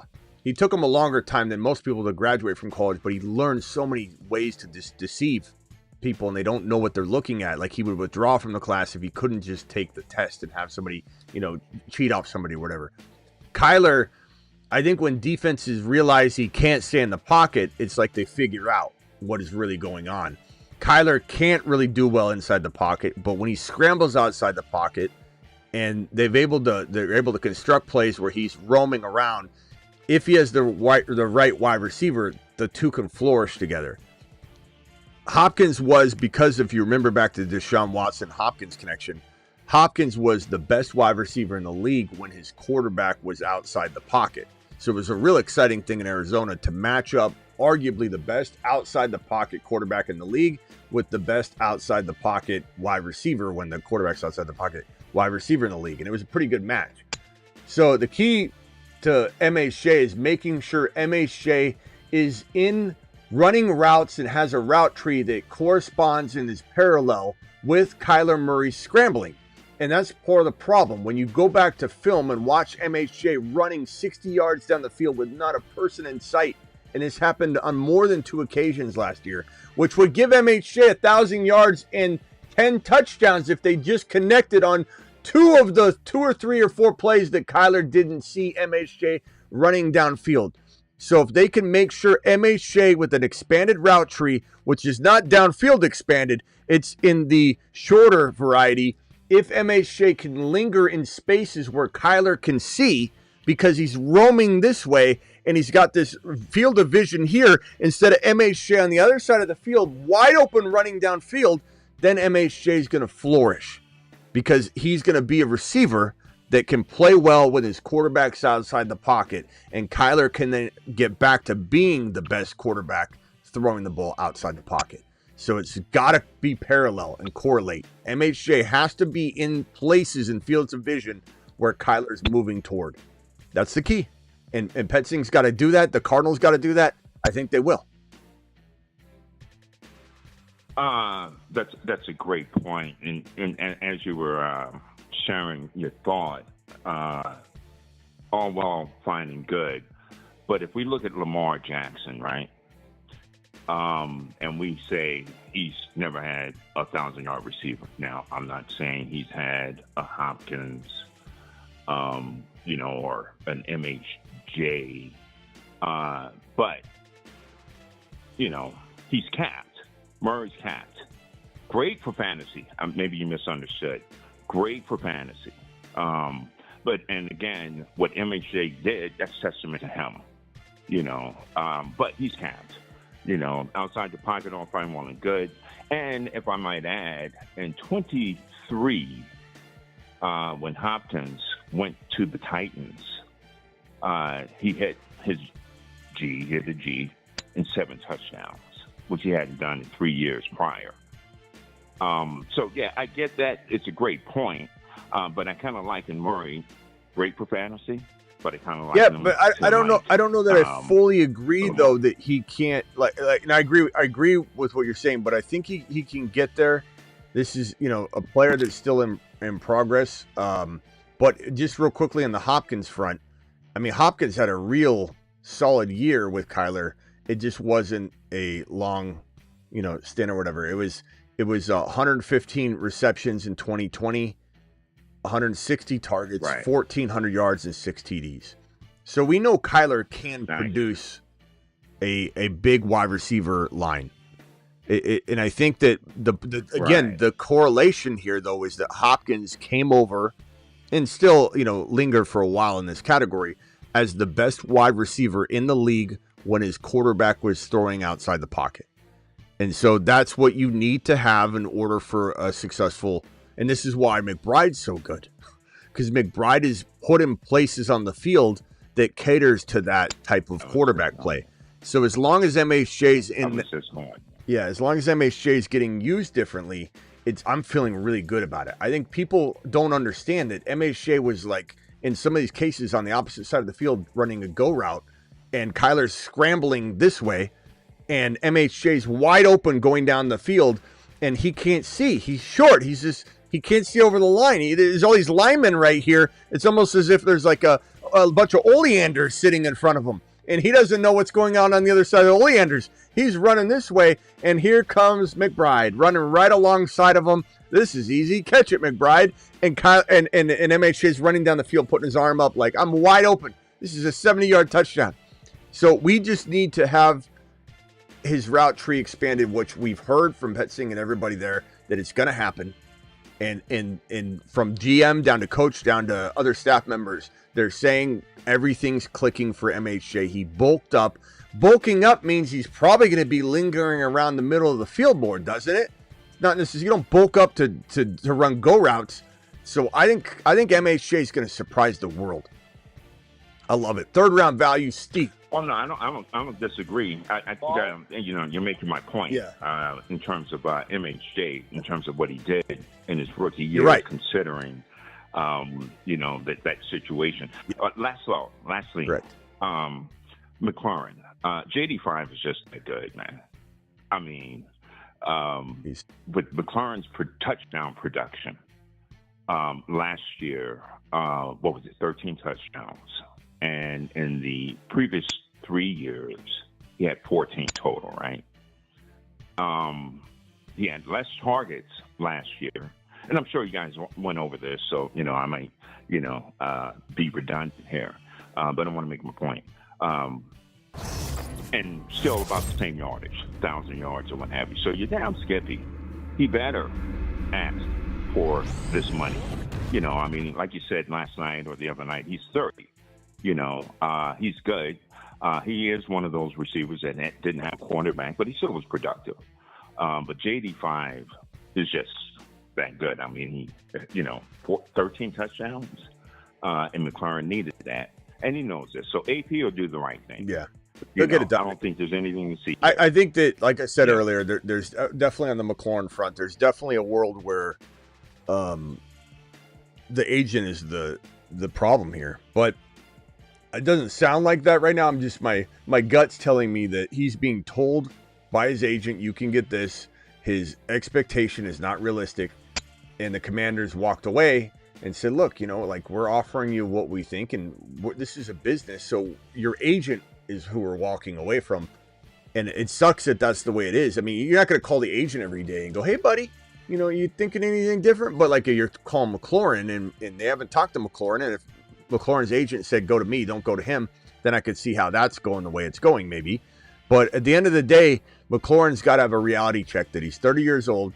The Commanders have to have a reality check that they got to pay him $30 to $34 million per year on a team-friendly deal that doesn't guarantee 3 years of that payment, but you do need to pay him $30+ million per year.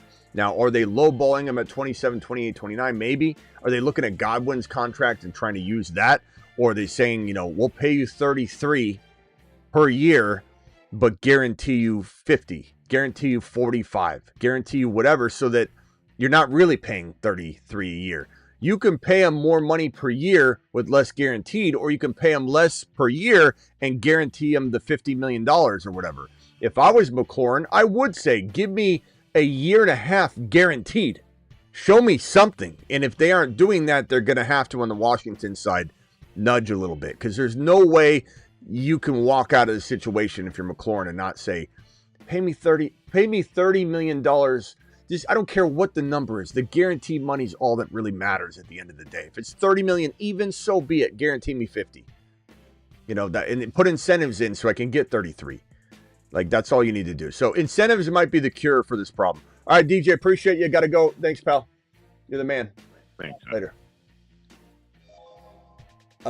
This super chat from Wes. Wes, appreciate you. He said the head of his PR team is the missus. Very simple. If I do not adhere to her rules moving forward regarding your show, I go back in my cage. Sounds like the missus really understood the assignment last night. That's awesome. All right. Do you now have MHJ and Garrett ahead of Rice? I have Garrett Wilson 1. I have MHJ 2.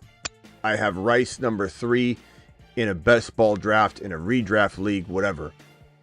In a points per game mindset, or in dynasty, if you will, I could very well have Rice and MHJ tied, but I still love MHJ, Rice. I could make arguments for either one, but I believe Garrett Wilson still sits at 1 in any of the scenarios we're kicking around. But I am think about it from this perspective. What were we saying a week ago before Rice's situation turned into Rice's situation? The other caller that just left, if you have a question, I'm just going to go right to you, pal.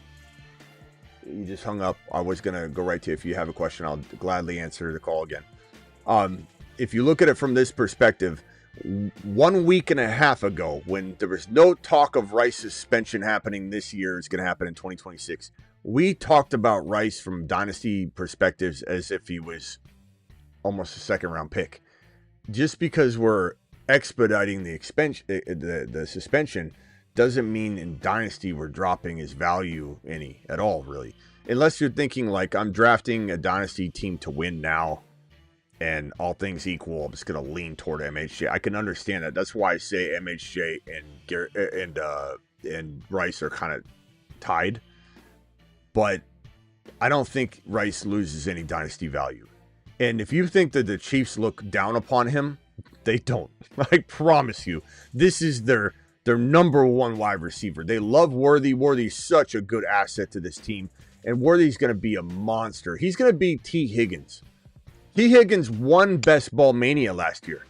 So understand that in weeks 16, 17, weeks 15, 16, 17, Worthy could win Best Ball Mania. He could have 150 yards and 2 touchdowns. He could have a rushing touchdown, a receiving touchdown, 45 rushing yards, 110 receiving. And then he could go the next week, a week 17, and have 110 yards and 2 touchdowns, 1 rushing, 1 receiving. That's what Worthy can do. Worthy will be T. Higgins 2025. He is T. Higgins. That is a best ball. That's a good comp. Yeah, it does feel like a good comp. Rice is the watered down a little bit version of Jamar Chase, but he's the guy that's going to be there all year, and he's going to score like a top 5 to 6, top 7 wide receiver. The Chiefs love him. Mahomes loves him. He looks fantastic. What he did's already in the rear view. We were looking at Rice as a top 20 overall player this year without a suspension.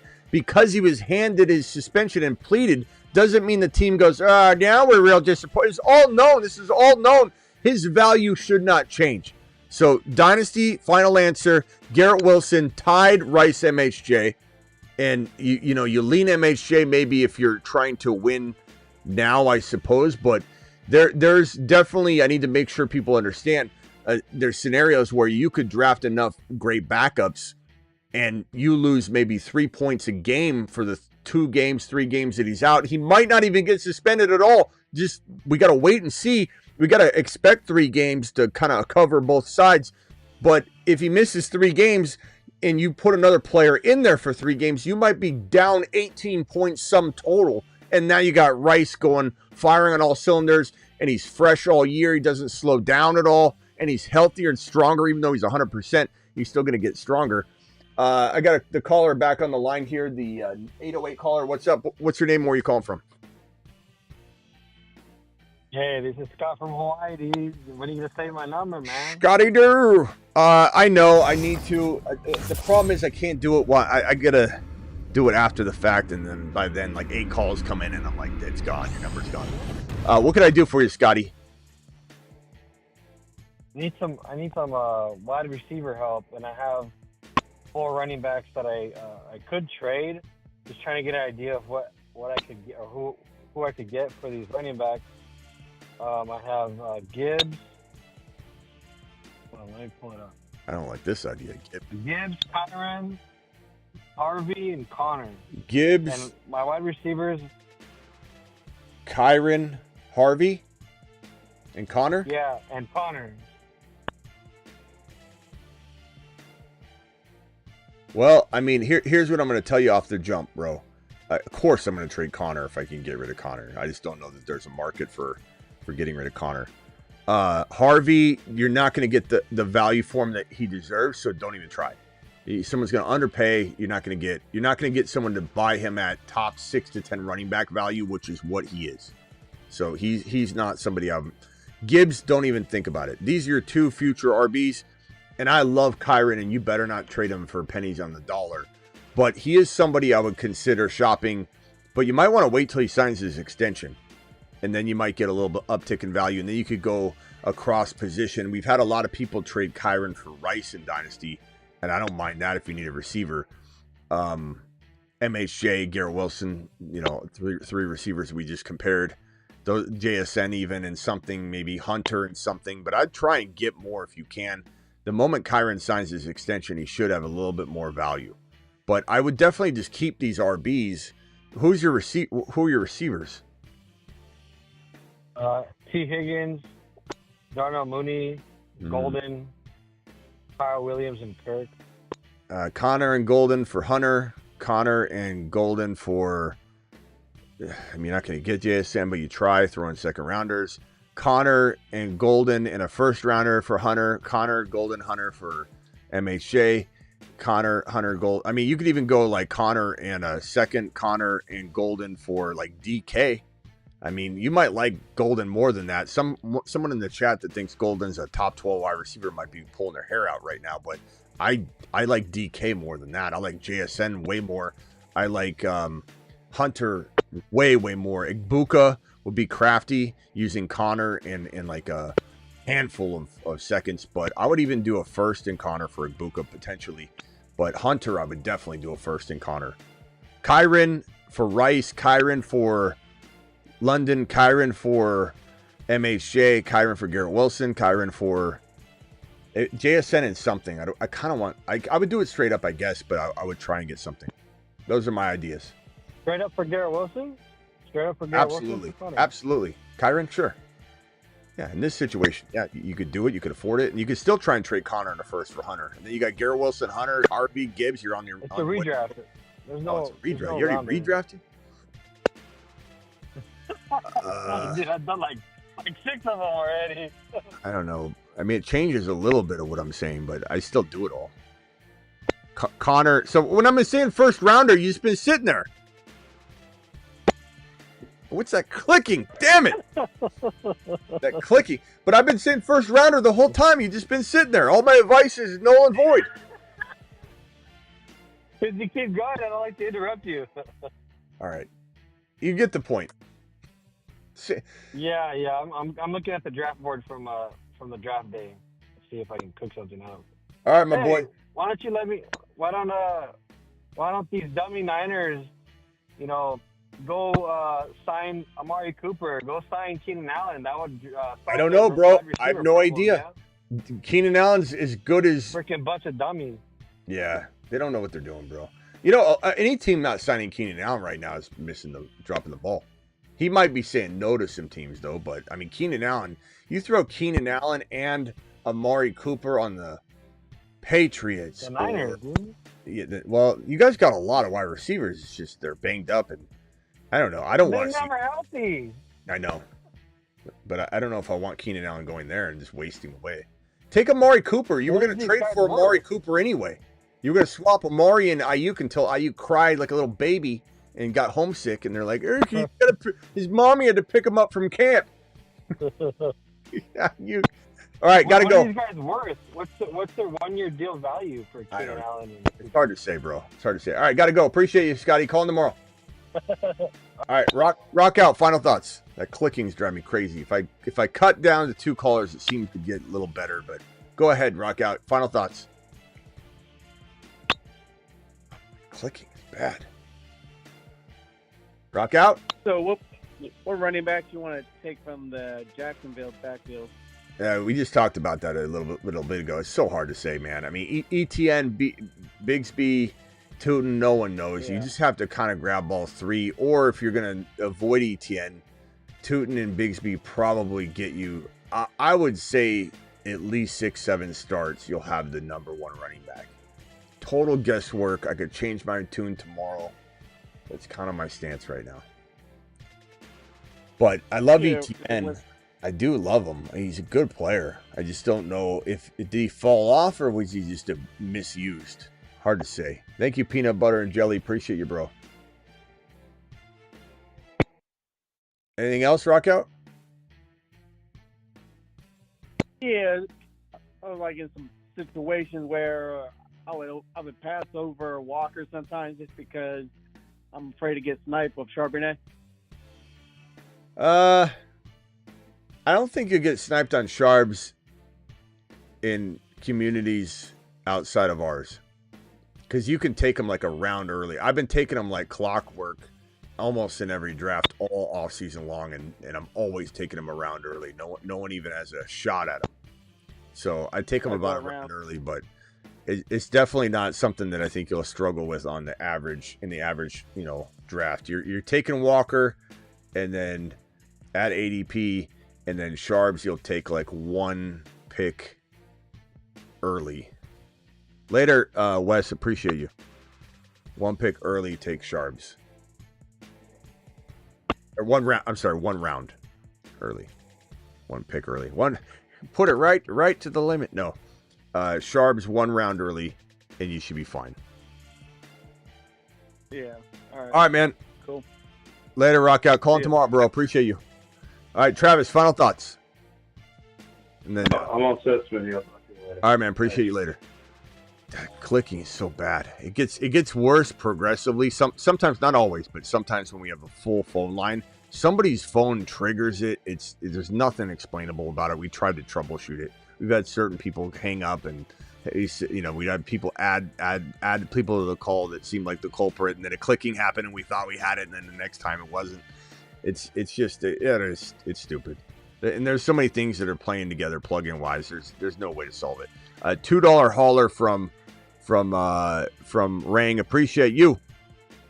Achane or Genty tied. One draft I want to have one, and the other draft I want to have the other. Is side-by-side drafts. If I only have one draft, I think I'm going to lean Genty.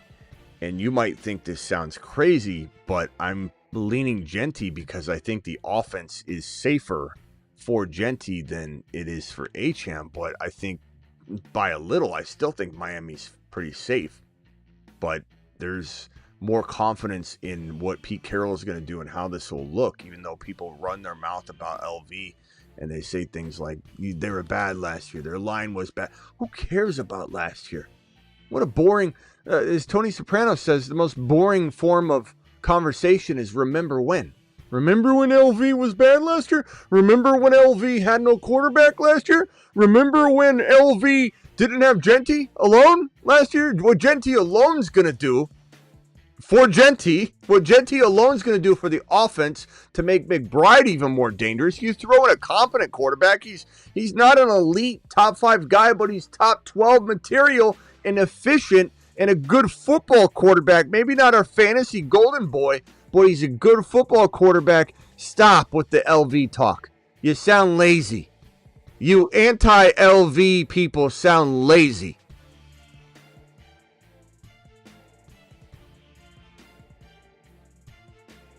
Appreciate every single one of you.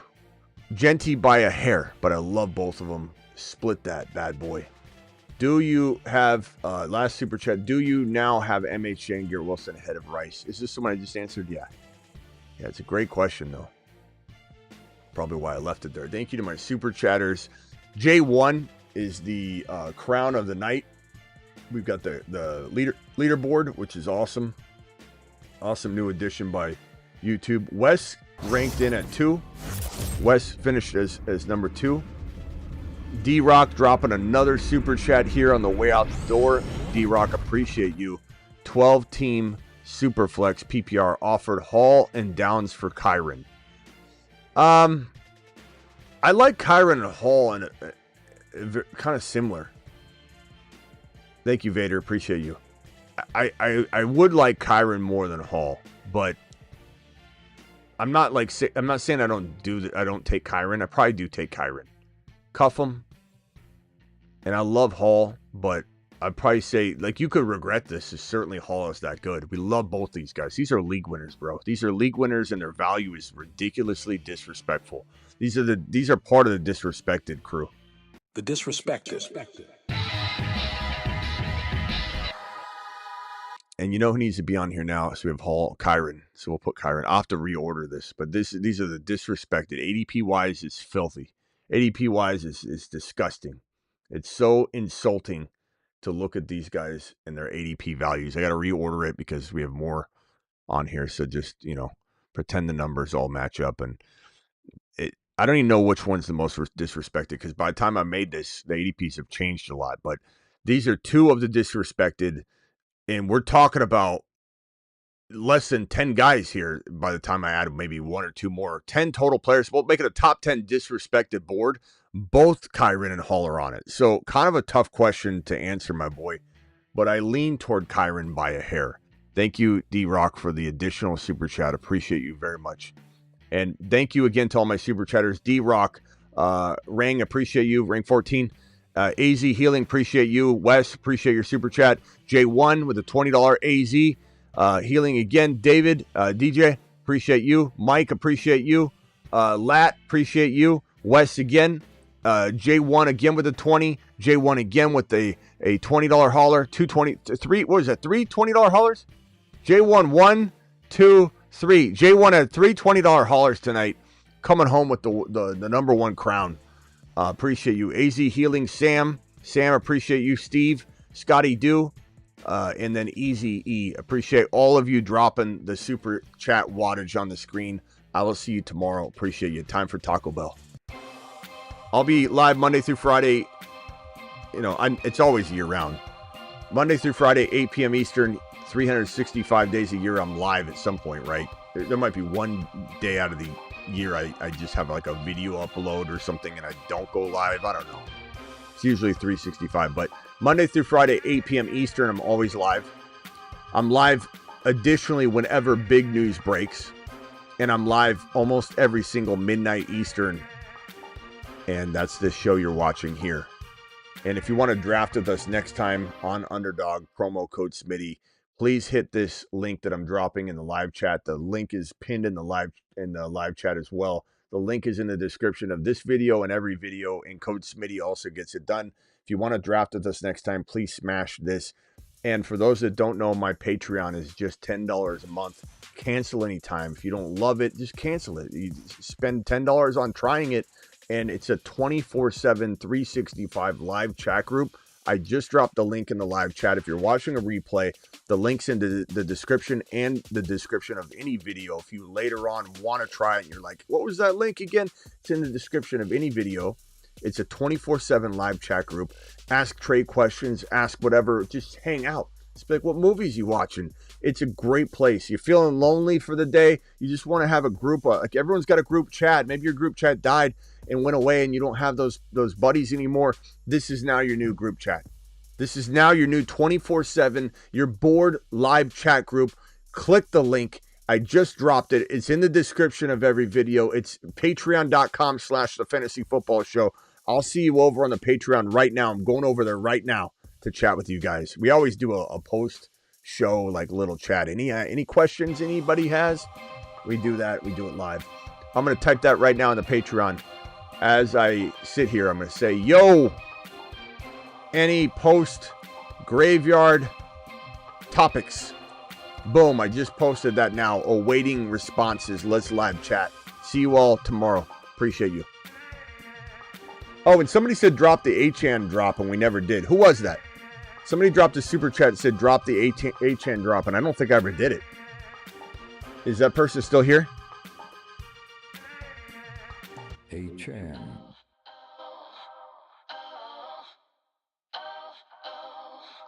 Achane is the man. His haters call him small. But he is 9 feet tall.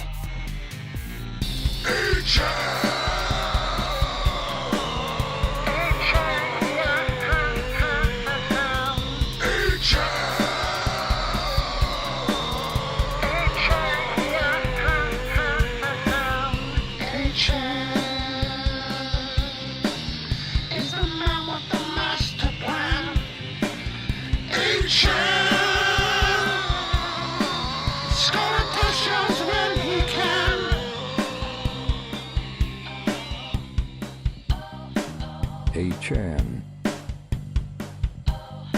is the man.